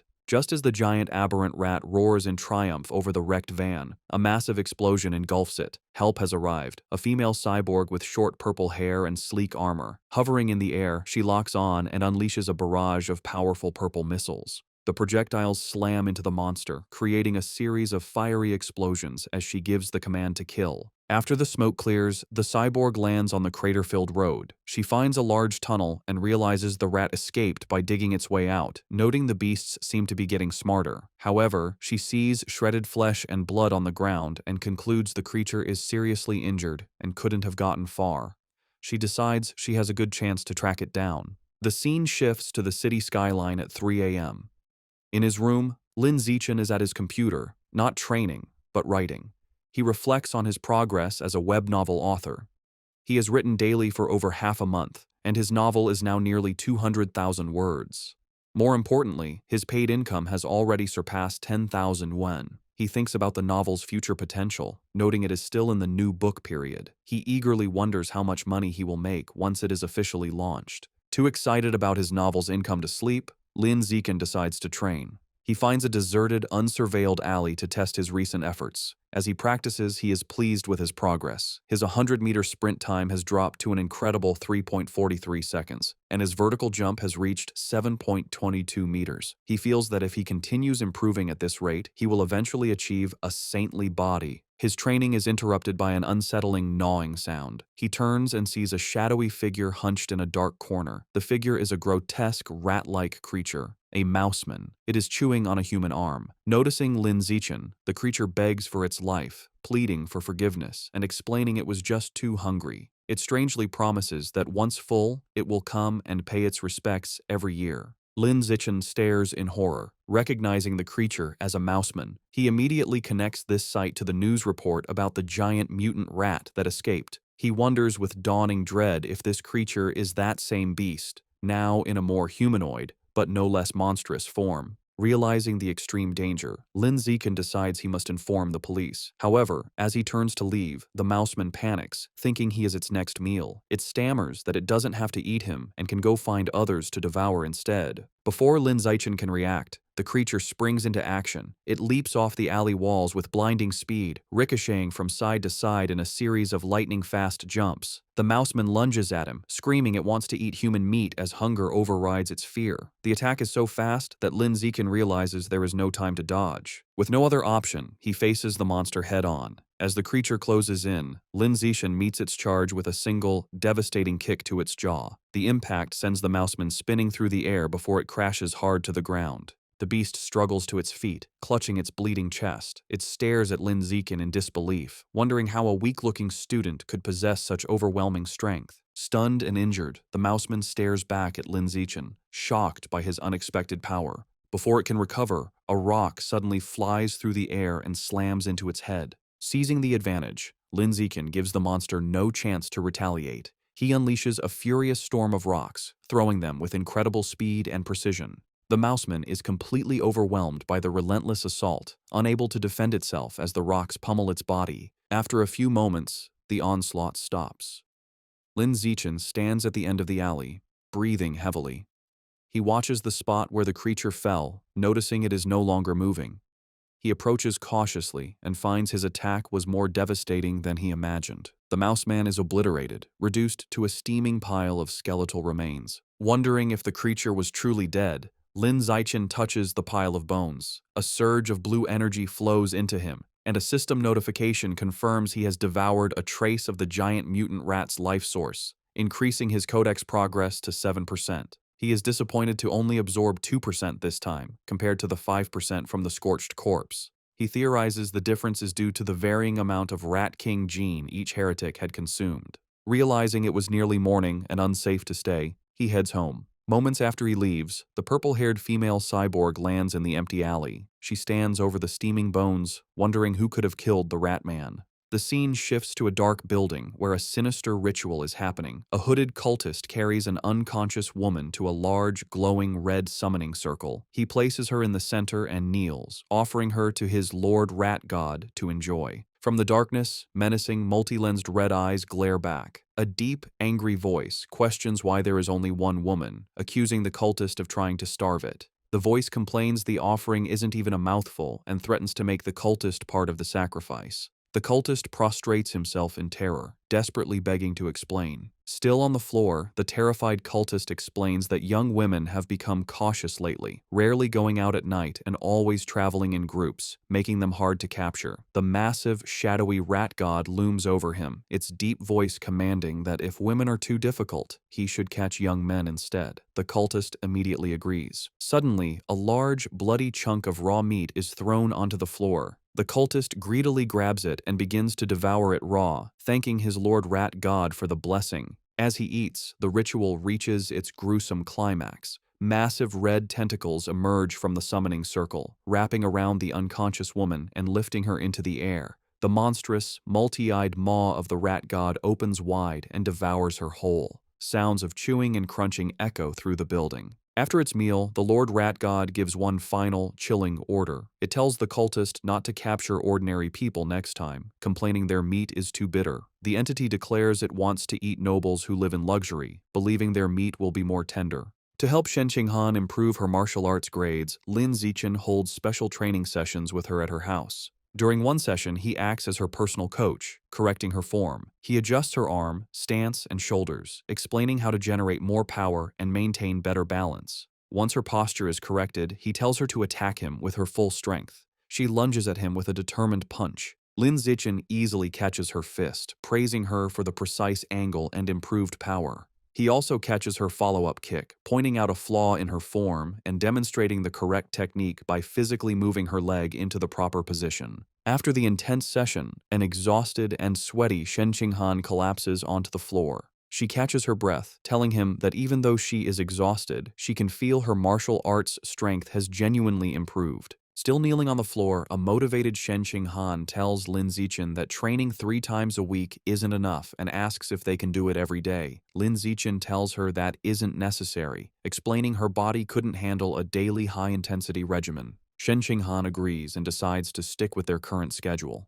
Just then, Lin Zichen's phone buzzes. As he takes it out, Shen Qinghan leans in curiously, asking if it's a special news report. He looks at the screen and sees 2 major headlines. The first announces that the Jishin Corporation will provide free treatment for former mechanical prodigy girls left disabled by early mechanical modifications.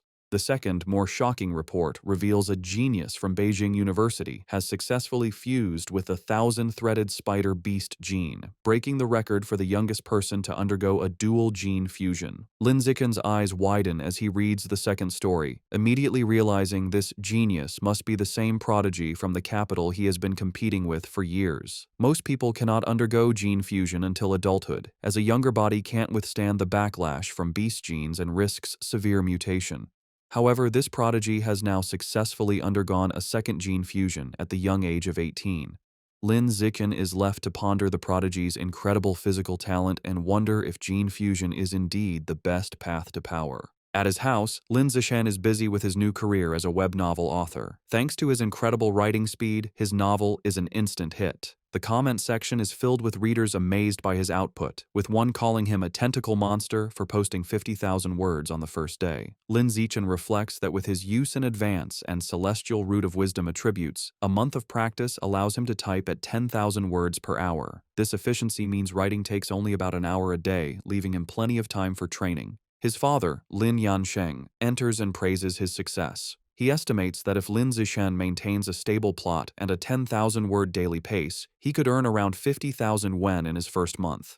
He adds that once the novel's word count grows, making 100,000 wen a month would not be a problem. Lin Zichan is thrilled. With an income of 50 to 100,000 wen a month, he will no longer have to worry about funding his quest to unlock the exotic beast codex. He sets a firm goal. He will use his first 2 months' fees to finally unlock the savage giant eagle codex. The scene shifts to his martial arts class, where the teacher, Yao Yuanfeng, announces a sparring session to assess progress. Lin Zichan's overwhelming power is on full display. He completely crushes the field, effortlessly defeating every opponent with powerful kicks and punches. No one lands a single hit on him. After the session, his teacher presents him with his prize money. Lin Zichan reflects on the successful day, pleased that he not only earned another 888 yuan, but also gained crucial experience points toward his survival of the fittest achievement. While Lin Zichan dominated, Shen Qinghan's results were not as stellar. As usual, she ranked last. Her friend Chu Rui tries to comfort the dejected girl. However, her training with Lin Zichan has clearly paid off. She now has the ability to fight back. A flashback shows her previous match against Wen Yuntong, the second worst student in the class, where she was defeated in under 3 seconds. This time, Shen Qinghan held her ground for nearly 3 minutes. More impressively, she actively traded blows, landing several punches and kicks. Her martial arts teacher, Yao Yuanfeng, was very impressed by her progress. He praised her hard work and encouraged her to keep it up. With the sparring session concluded, the teacher gathered the class and made a new announcement. He declared that in 1 month, their class would challenge the elite class of the second years, setting an ambitious goal for them to take down every student except for their top 3 fighters. The class roared back in confident agreement. The teacher was pleased with their fighting spirit. A month passes quickly. Lin Zichan's web novel has been a massive success, and he checks his bank account to see a balance of 89,000 wen. With his new funds, he immediately heads to the supermarket to finally buy the beast meat he needs. He tells the female employee at the counter he would like to purchase some savage giant eagle meat. The employee informs him of a special promotion. If he buys 100 jin all at once, he will receive a 5% discount. After a moment of thought, Lin Zichan decides to hold off on the purchase for now. He concludes it would be more strategic to wait until he has saved up enough to buy all 100 jin at once to take advantage of the discount, figuring he will likely have enough by the following month. The next day at school, Shen Qinghan excitedly tells Lin Zichan the cafeteria has a new stir-fry counter, and she has heard the chef's dishes are delicious. He agrees to go with her. They arrive at the counter, where several chefs are busy, and both are impressed by the amazing aroma. After getting their food, they sit down at a table. Lin Zichan comments that it was a good thing they arrived early, as a long line has already formed. Their meal is interrupted by a loud argument in the line. One student accuses another of cutting, but the second claims his desk mate was saving his spot. The argument escalates, with the first student insisting saving a spot is still cutting, and the second becoming defiant. Shen Qinghan recognizes one of the voices and points out to Lin Zichan that their friend, He Yu, is the one arguing. She asks if they should check on him. Lin Zichan glances over and calmly tells her it probably isn't necessary, observing that He Yu has an aggressive presence and seems to have already scared the other guy off. Lin Zichan's assumption is incorrect. The student He Yu was arguing with stands his ground, looking down at He Yu with a condescending expression and calling him a punk. He Yu finds himself surrounded as the student is joined by his friends. The leader of the group asks He Yu what his deal is. One of the other bullies smugly states they have no deal, they are simply cutting in line. Enraged, He Yu yells at them to get to the back of the line. He is shocked by their audacity and realizes he is outnumbered. Despite this, He Yu tries to hold them back, spreading his arms to block them. He wonders why no one in the crowded cafeteria is stepping in. From their table, Shen Qinghan watches with concern, pointing out to Lin Zichan that their friend He Yu is being bullied. Just as the bullies are about to push past He Yu, a hand clamps down on the leader's shoulder. It is Lin Zichan, his face shadowed and intimidating. He calmly tells the student to please line up properly. The bully turns around and confronts Lin Ziken with a smirk, defiantly asking what he can possibly do about it if he refuses. Instead of escalating the fight physically, Lin Ziken responds with a sly grin. He pulls out his phone and coolly informs the bully that he will report him. The bully leader scoffs at the threat, calling reporting shameful. With He-yu smirking beside him, Lin Zichen coolly retorts that he finds cutting in line even more shameful. Unwilling to be reported, the group of bullies gives up and walks away in frustration. The scene shifts to a luxurious villa in a wealthy district of Shanghai City, where the rat god cult is holding a secret meeting. Their leader, a man in a black hooded robe, sits on a throne-like chair and addresses his followers. He announces that one of their members, Sha Qiang, is dead, explaining that he went crazy at the market and was killed after provoking the security squad. Another cultist mutters that it is good riddance. The leader then introduces a new young man who will be taking Sha Qiang's place. He relays a new, chilling order from their Lord Rat God. From now on, they must only capture and sacrifice noble elites, as their god finds ordinary people to be too bitter. This new directive causes concern. Two members speak up, arguing that capturing nobles is too risky. They reason that while a missing ordinary person might be overlooked, a missing noble would cause serious trouble. The cult leader suggests they target the sons of rich but powerless merchants to lower the risk. He then turns his attention back to the newcomer. He instructs him that, as he is new, he should not go after nobles yet. Instead, he is to practice by capturing a handsome young man as a sacrifice to one of the rat god's subordinates. The newcomer, his face hidden in the shadows of his hood, confidently accepts the mission, promising he will not just find any handsome man, but will offer the most handsome man in the entire city to the divine child. In the classroom, He-yu is still fuming about the cafeteria. He tells Lin Zichen he investigated the students who cut in line and discovered they are from Class 3 of the second year, the same top honors class they are scheduled to challenge. He-yu can't believe students from an elite class could be so rude. Leaning against the lockers, Lin Zichen looks at his phone and remarks that good grades don't mean a person has good manners. His expression shifts as a news alert catches his eye. He reads that another wealthy heir has gone missing, the fifth recently. Knowing the kidnappers haven't asked for ransom and remembering the rat god cult's order to capture nobles, Lin Zichen grimly concludes the cult is behind these disappearances. The day of the competition arrives, and students gather in a large gym with 2 fighting rings. Tension between the classes is high, as the students who bullied He-yu glare at him, and He-yu makes a defiant gesture in return. After both classes warm up, the sparring matches begin. Just as she did last time, Shen Qinghan takes the first fight. Her opponent, a senior from the honors class, immediately attacks with a fierce kick. Shen Qinghan blocks the strike, but the senior's power is too great. Her defense is broken, and she is knocked to the ground, defeated. The senior is formidable, as other first-year girls, including Chu Rui, are also swiftly defeated one by one without landing a single hit. The first year's losing streak is broken when a muscular, short-haired girl defeats the senior with a powerful kick. However, this victory is short-lived. The next senior, a girl with long red hair, immediately seizes control. She is an overwhelming opponent, defeating 9 first-year students in a row in less than 10 minutes, including 3 boys. The first-year class is now down to its last 4 fighters: Lin Zichen, Wang Xiujie, Lu Gang, and He-yu. The situation is bleak, as the second-year honors class has only lost 5 students, all girls. A staggering 36 of their students, none of them boys, have yet to fight. Their teacher, Yao Yuanfeng, clenches his fist, feeling the gap in strength is hopeless. With limited options, Yao Yuanfeng tells He-yu it is his turn, asking if he can take out the 6 remaining girls on the opposing team. He-yu confidently agrees, declaring it will be easy, particularly motivated by fighting more attractive female seniors.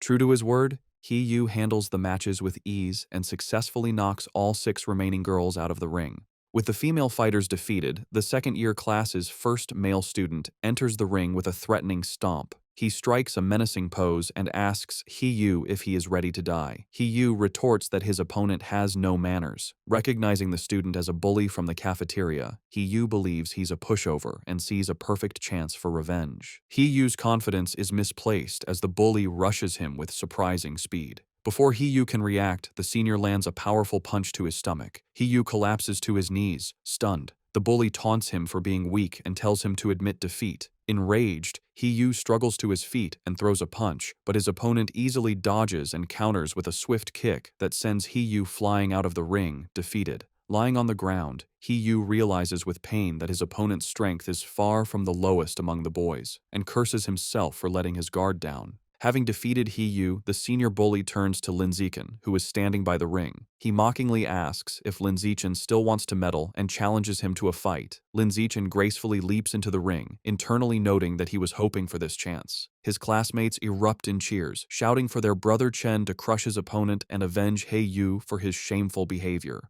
The match begins, and the bully, Qi rushes at Lin Zichen with a high kick. Lin Zichen, however, is unfazed. He effortlessly blocks the kick with one hand, then grabs Qi leg and slams him headfirst into the ring floor with incredible force. The impact knocks Qi out cold. Lin Zichen stands over him for a moment before casually kicking his unconscious body out of the ring. The second-year students are in stunned disbelief. One points out that Qi is one of the top 5 strongest fighters in their class, yet he was taken out instantly. They can't comprehend how a junior could be so powerful. Watching from the sidelines, their teacher Yao Yuanfeng concludes that Lin Zichen must be hiding a great deal of his true power. Lu Gong and Wang Shuojie are equally horrified, wondering if he is even human. Lin Zichen turns to the remaining second-year male students and calmly asks who's next. Their faces contort in fear, terrified by the display. 30 minutes later, the outcome is decided. All 29 remaining students from the second-year class lie defeated. Standing over the last opponent, Lin Zichen wonders about his progress toward his survival of the fittest achievement. A system notification informs him his total count of opponents eliminated is now 119 out of 1,000. He looks at the number with disappointment, realizing the progress is far too slow. He reflects that in every class sparring session, he is always the last to fight, and he decides this slow pace cannot continue. Concluding his strength has far surpassed the high school level, he sees no reason to follow their rules anymore and resolves to make the rules himself. The following Monday, a shocked shout is heard from the principal's office. Inside, the principal of Shanghai High stares at Lin Zichen in disbelief, asking if he truly wants to hold a personal challenge match with rewards. Lin Zichen confirms his request, boldly stating that he wants to challenge the entire school. In her office, the principal of Shanghai High presses her hand to her forehead, bewildered. She asks Lin Zichen if he is serious about challenging the entire student body as a first year. He confirms his intentions and asks her to come to the gym, promising to prove he has the necessary strength. Later, they arrive at the empty gym. The principal crosses her arms and asks why he brought her there so late. As he removes his school jacket, revealing his muscular build, he confidently tells her he is there to show his true power. The principal, flustered, momentarily misinterprets his intentions and tries to stop him. However, Lin Zichen walks over to a heavy barbell and grips it.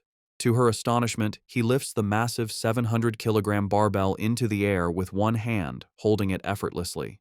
The principal stands frozen in shock. It dawns on her what he meant by showing his power. She realizes his strength already surpasses that of the school's most legendary student, Wu Tiancheng, during his first year. Completely convinced, the principal gives Lin Zichen a thumbs up. She agrees to his request, promising to arrange an event for him to challenge the entire school. With a sheepish grin, he reminds her they must set up rewards, explaining that without prize money, no one would be motivated to challenge him. He then lays out his clever plan for the prizes. He suggests 2 types of rewards, a participation prize to encourage everyone, and a larger, cumulative prize pool that grows with each challenger. Whoever defeats him wins the entire pool. If no one can beat him within the time limit, all the money will be his. The principal, intrigued, smiles and agrees. Lin Zichen makes one final request: keep his true strength a secret for now. Otherwise, students might be too intimidated. She playfully pats his shoulder and agrees. Later, in her office, she shows Lin Zichen the finalized plan. He confirms it is perfect, thanking her for her hard work. As they speak, 2 teachers, Yao Yuanfeng and Liu Deren, walk by. They are shocked to see the principal's unusually cheerful demeanor towards Lin Zichen, wondering what is going on. Yao Yuanfeng is bewildered, remarking internally how the principal, usually a stern-faced she-devil, is now smiling so pleasantly, completely misinterpreting the situation. At 2 in the afternoon, the student body gathers in the gym, surrounding 2 large fighting rings where Lin Zichen and the principal stand. The principal takes the microphone and begins the announcement.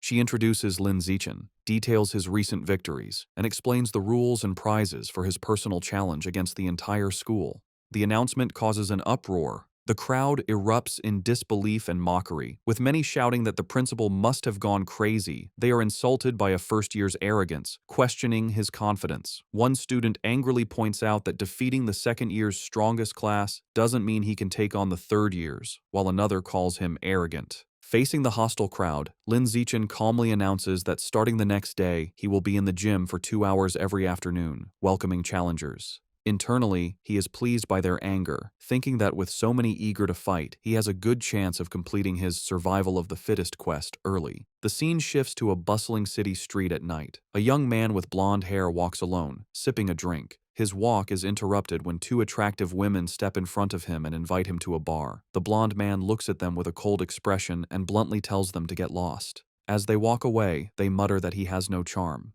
The young man watches them go, annoyed, wondering if Shanghai City is always this lame. The blonde young man is a new member of the Rat God cult, struggling with his first mission. Looking down at the people, he complains that after searching for days, he still hasn't found a single man attractive enough to be a worthy sacrifice. He is consumed by anxiety, picturing his cult leader and worrying how he will be perceived if he fails. He fears failure will lead to being ostracized. He had considered kidnapping a male celebrity, but realized it was impossible, as they are constantly surrounded by bodyguards, and he lacks the power to overcome them. As he walks, the pressure mounts. His deadline is fast approaching, and he is growing desperate. Just as he is lost in thought, Lin Zichen, out for a run in a tank top and shorts, sprints past him.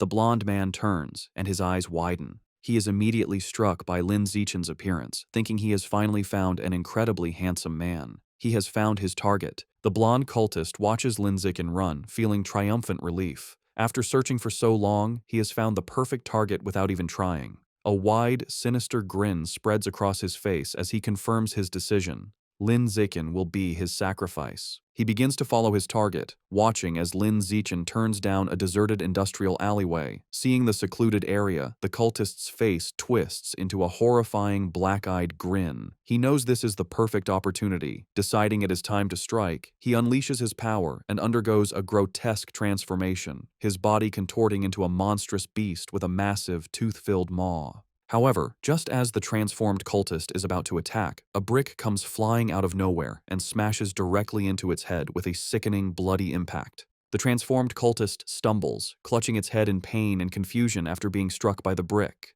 From the shadows, Lin Zichen emerges, holding the brick he just threw. He calmly remarks to himself that he didn't expect to find a rat person while out for a run, seeing it as a fortunate chance to increase the unlock progress for his guidebook. The monster trembles in terror, thinking that this human is horrifying and is speaking words it cannot comprehend. It feels incredibly unlucky to have run into him. Before it can react further, the monster collapses to the ground, dead. Lin Zichen looks on in surprise, finding it hard to believe that he killed the creature just by picking up and throwing a single brick. He wonders how a follower of the Rat God cult could possibly be so weak. Deciding not to dwell on it, he quickly kneels beside the dead monster to absorb its life essence before anyone else arrives. A system notification appears, confirming he has devoured a trace of the giant mutant rat's life essence and that his guidebook progress has increased to 8%. He looks at the result with disappointment, noting that it only went up by 1%. He concludes that the pathetically low amount of essence is why this particular rat person was so weak. Thinking about his safety, Lin Zichen decides that he won't be coming out for night runs for a while. He knows that not all of the cult's followers are this weak. Some of the more powerful members have incredibly strong bodies after transforming, durable enough to even withstand firearms. The next morning, Lin Zichen is at home when he sees a shocking news report on television. He learns that at 3 o'clock that morning, the Municipal Public Security Bureau, in cooperation with a chemical tutor from Shanghai University, successfully wiped out the Rat God cult. The report explains that the tutor is a high-level gene fuser who single-handedly defeated the monstrous Rat King. The broadcast shows footage of the incredible battle, where the massive, multi-eyed beast unleashes a terrifying barrage of sharp spikes at the winged, red-haired gene fuser. The tutor endures the powerful attack but ultimately emerges victorious. The entire fight lasted only 30 seconds, ending with the colossal Rat King collapsing in defeat as the gene fuser lands, securing a swift and decisive victory. Watching the display, Lin Zichen is left in deep thought, his expression grim. He contemplates the immense power he just witnessed, wondering if this is the true strength of a high-level being and acknowledging how truly formidable it is. In a modern, well-lit room, two men in tactical gear are having a conversation. A blue-haired man, sipping from a cup, asks his companion, a man with spiky orange hair named Tiancheng, if he has been able to contact their teacher yet. Tiancheng confirms that their teacher is still out of contact. He adds that the entire group of powerful individuals who went to suppress a riot at a place called Source Site 36 remain missing. The blue-haired man then asks about the current situation at the site. Tiancheng replies that it is relatively stable, explaining that if it weren't, he wouldn't have been free to come and clean up the little shrimp that escaped during the initial chaos.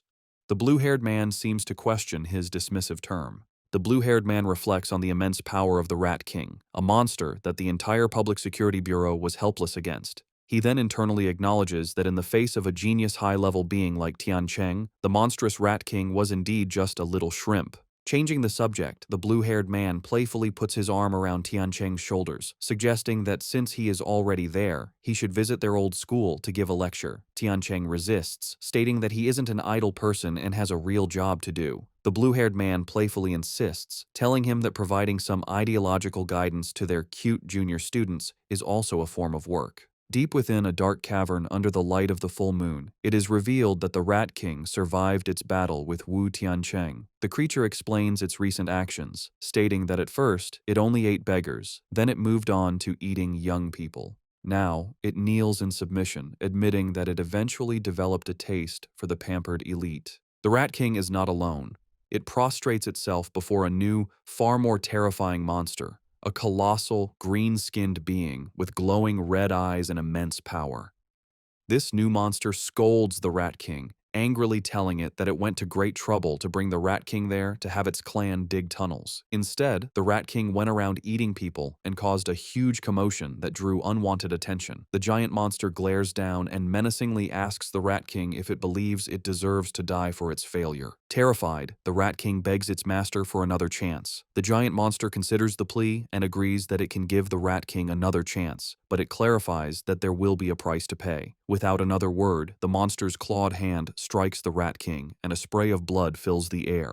Deep in the cavern, the giant green monster continues punishing the Rat King. Having ripped out one of its eyes, the monster holds the bloody orb and remarks that while the sewer rat's eyes smell foul, they taste delicious. The monster then grabs the cowering Rat King, acknowledging its cleverness for hiding and sending a subordinate to pose as the Rat King to be defeated by the authorities. This reveals the creature Wu Tiancheng fought was merely a decoy. However, the monster delivers a final, chilling warning. If the Rat King fails to dig tunnels as commanded, it will still die. Meanwhile, back at Shanghai High, the day of Lin Zichen's personal challenge has arrived. As he walks toward the gym, he is the subject of intense gossip. Students point him out as the arrogant first year who dared to challenge the entire school, with many eager to watch.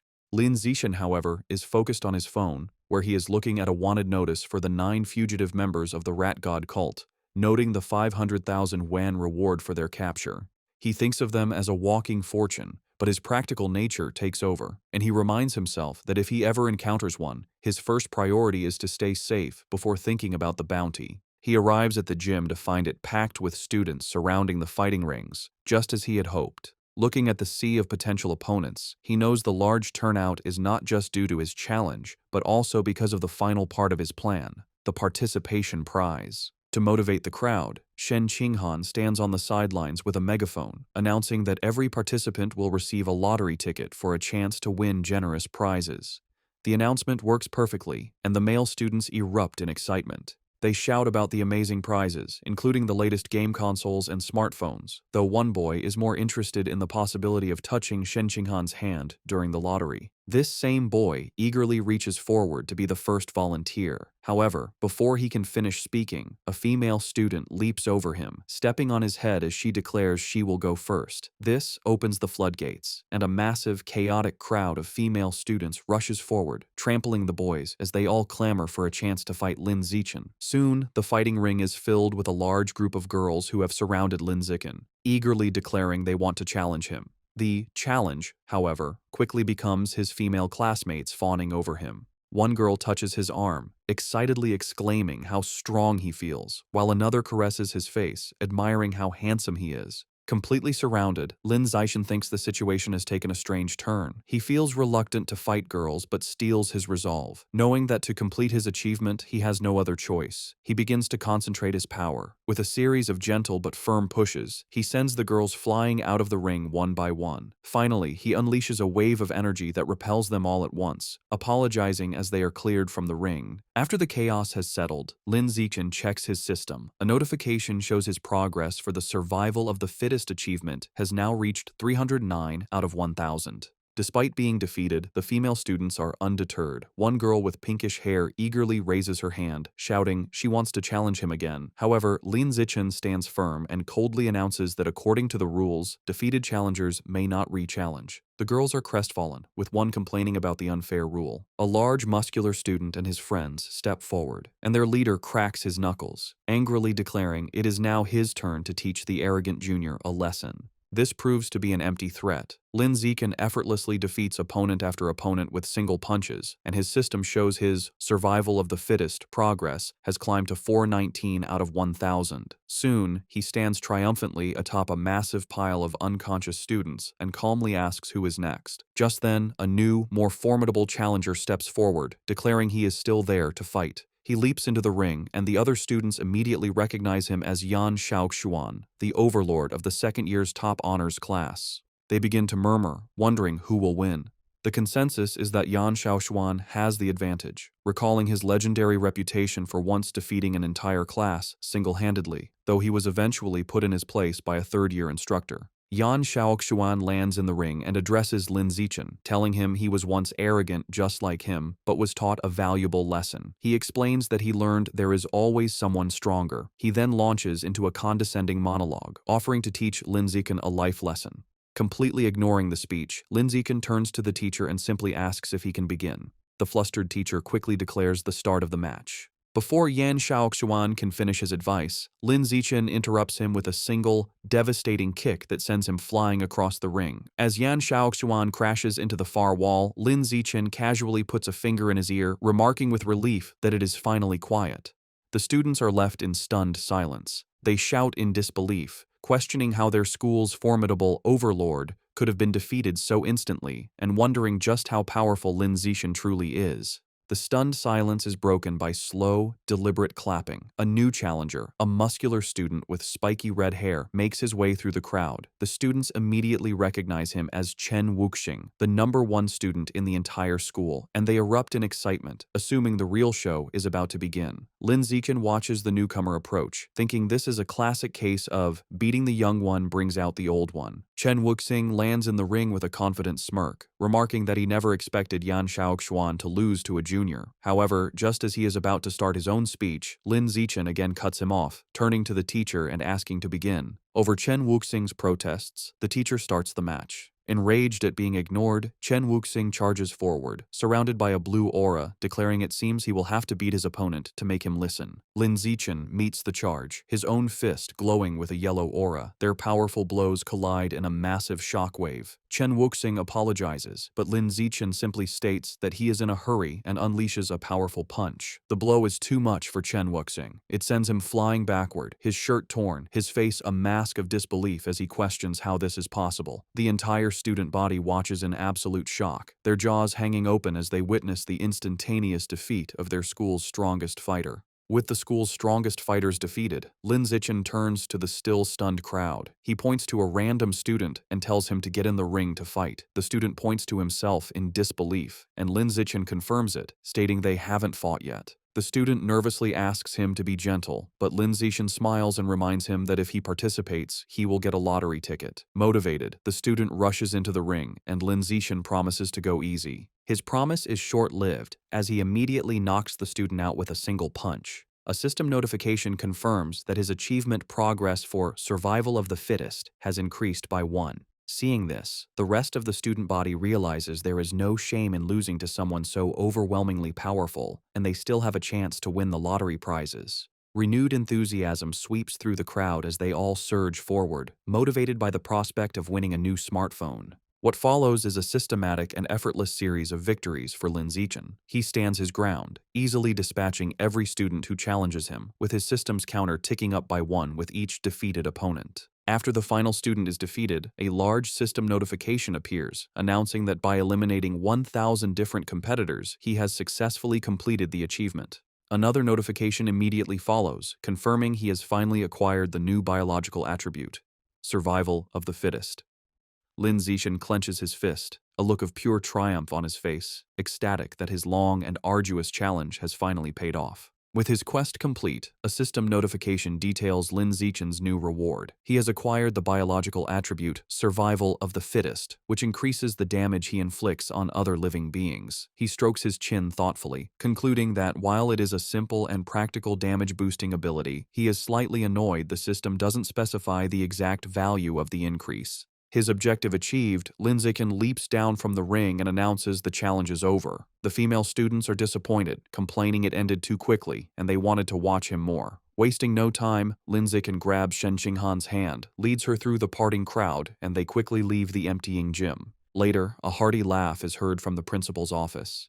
Inside, the principal of Shanghai High sits on her desk, congratulating Lin Zixin for officially earning the title of the school's #1 fighter. Leaning in close, she playfully questions him, suggesting that since he defeated even Chen Wuxing in an instant, he must surely be hiding his true strength. Sitting on the couch with Shen Qinghan, Lin Zixin sips his drink and modestly replies that he only hid a little of his power. The principal gives him a knowing look, clearly not believing him. She brings up Chen Wuxing's recent special entrance exam for Kyoto University, where he lifted a 690-kilogram barbell with one hand. Based on that, she confidently estimates that Lin Zixin's own one-handed lift must be at least 800 kilograms. Internally, Lin Zixin knows he cannot let her find out his true, much higher strength. He plays along, telling her that her guess is nearly perfect, and his official data shows a lift of 795 kilograms. The principal laughs triumphantly, pleased she was right. As she celebrates, Lin Zixin tries to get her attention. Having established himself as the school's strongest, Lin Zixin immediately turns to his true priority. With an eager expression, he raises his hand and asks the principal when he can expect the 8,810 yuan prize money. Amused by his focus on money, the principal playfully calls him a little rascal, but agrees and immediately transfers the funds. Just as the principal begins to discuss his new responsibilities, Lin Zixin interrupts, asking if there is anything else he can do for her. He then makes a special request. Since both he and Shen Qinghan enjoy swimming, he asks for use of the gym's swimming pool. He clarifies that he wants exclusive access, meaning the pool should be closed to everyone else whenever they use it. The principal smiles and readily agrees. Internally surprised at how easily she consented, Lin Zixin adds one more condition. He explains that he dislikes being watched in his swim trunks, so he will be covering the security cameras during their private sessions. This statement causes Shen Qinghan to blush furiously. The principal's mind immediately jumps to a suggestive conclusion, thinking about the implications of a boy and girl being alone in a pool with the cameras covered. Her imagination runs wild, picturing a romantic and steamy encounter between the two of them. Playing along with her own misunderstanding, the principal retrieves a key from her desk, telling Lin Zixin that she will, of course, satisfy all of his requests. She hands him the key, officially designating the pool as their exclusive, private swimming area.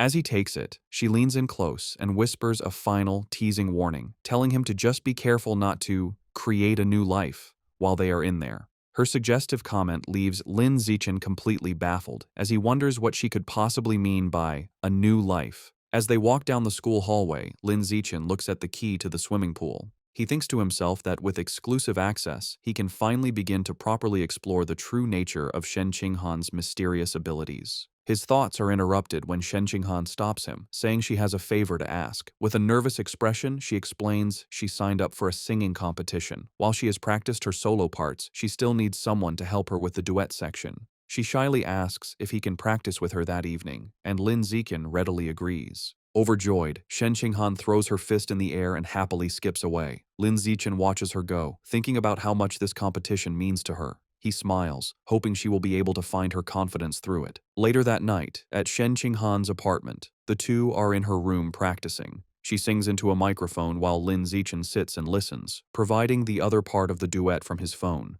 Meanwhile, in the living room, Shen Qinghan's parents, Shen Jianye and Xu Meng, are watching. Her father expresses concern, asking his wife if it is appropriate for them to be alone in a room together now that they are older.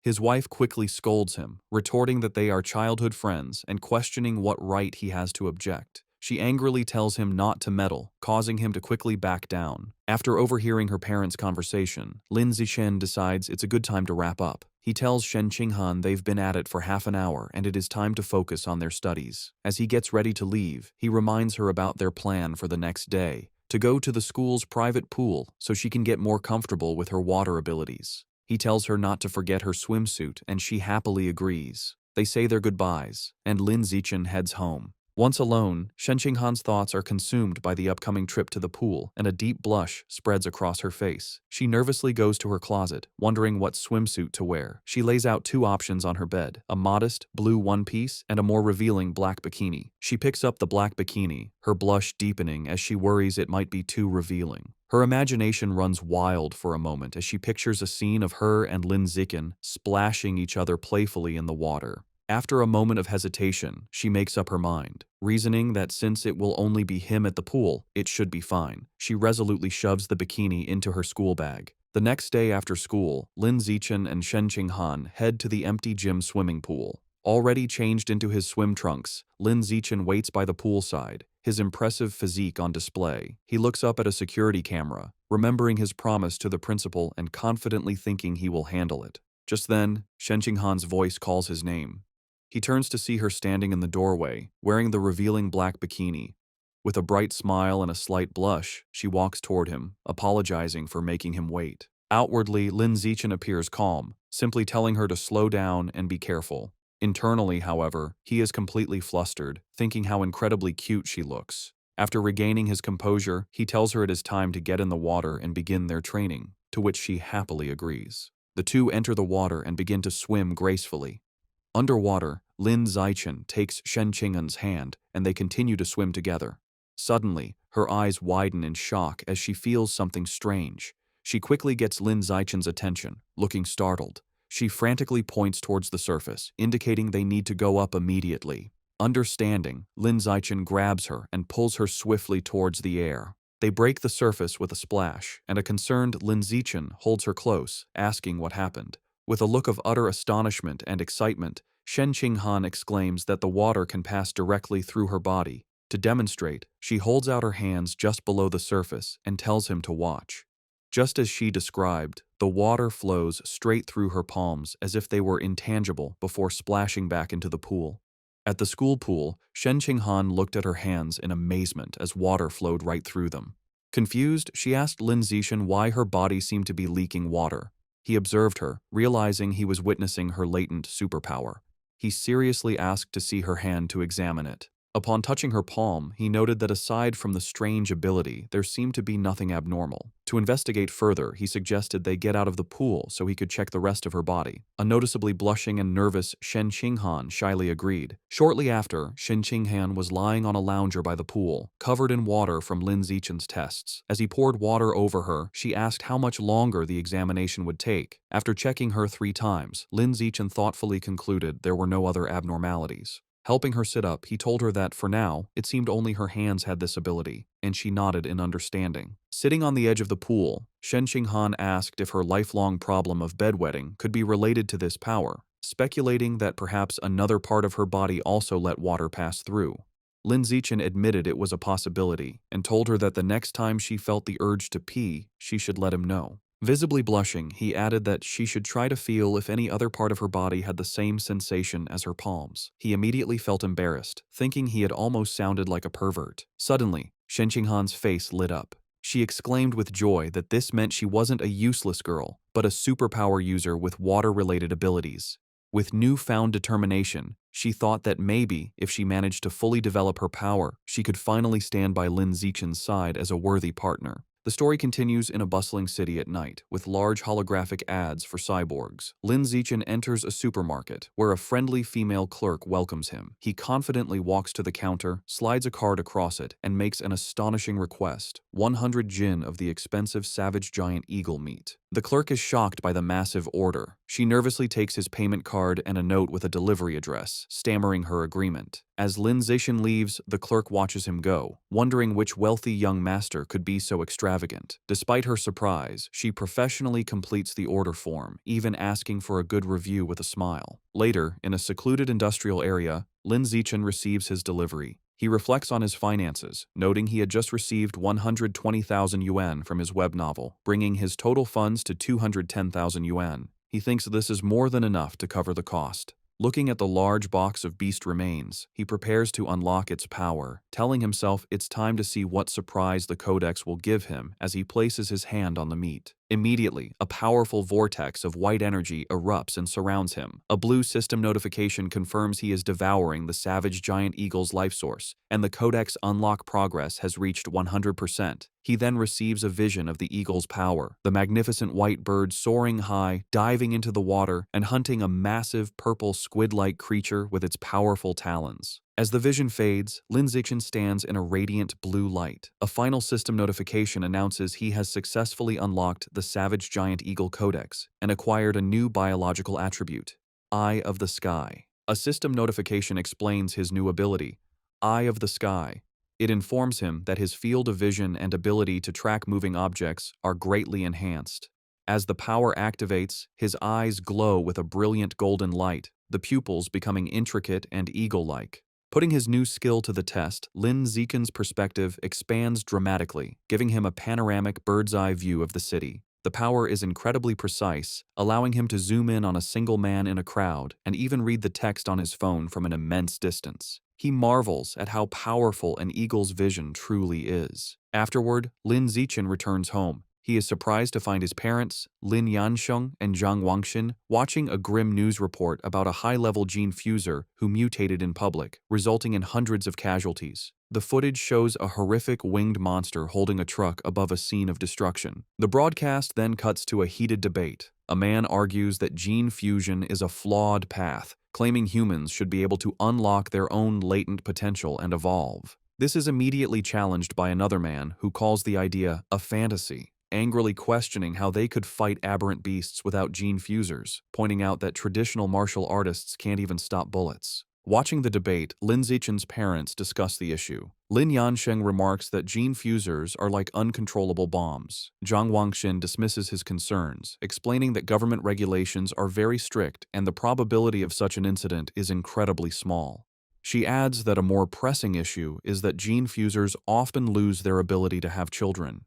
Lin Yansheng agrees, suggesting it's best to save their genetic material or have a child before the fusion process. As they were talking, Zhang Wangxin suddenly noticed her son had returned. She became flustered, realizing they had been having a conversation not meant for his ears, and greeted him with an embarrassed blush. Seeing their awkwardness, Lin Zichen suggested they all have dinner. While the family ate, Lin Zichen announced that his school would hold a campus singing competition the next day, and Shen Qinghan had signed up. His parents were thrilled. Lin Yansheng declared the entire family had to go cheer her on, and Zhang Wangxin enthusiastically agreed, adding that Shen Qinghan was like a daughter to her. Lin Zichen calmly agreed. The night of the competition was a massive event with a large, brightly lit stage and an energetic crowd. True to their word, Lin Yansheng and Zhang Wangxin were in the audience, cheering wildly for Shen Qinghan with supportive headbands and a large, glowing sign. Before the show, in an empty classroom, Lin Zichen was helping Shen Qinghan prepare. He gently applied makeup to her face. When she opened her eyes, she noticed he was staring intently at her. Blushing, she shyly asked why he was looking at her like that. Lin Zichen simply smiled and told her she looked beautiful. His sincere compliment made Shen Qinghan, dressed in an elegant black gown, blush even more deeply. Their intimate moment was interrupted by their friend, Chu Rui, who peeked in. She teasingly asked if they were finished with their affectionate display. A flustered Shen Qinghan frantically explained she had only asked for his help because of his excellent makeup skills. Chu Rui playfully dismissed her excuses, teasing them for acting like an old married couple. Lin Zichen is holding multiple makeup brushes, reinforcing his makeup master reputation. Xu Rui explained she only came to remind them they were on stage after the next two performers. With a final wave, she left. After she was gone, Lin Zichen told Shen Qinghan he would walk with her to prepare. However, Shen Qinghan remained seated, looking extremely nervous and trembling. With a deeply flustered expression, she shyly tugged on his jacket, struggling for words. A moment later, she blurted out that she had lost control of her bladder again, revealing her nervousness had triggered her unusual condition, leaving a wet stain running down her elegant dress and onto the floor.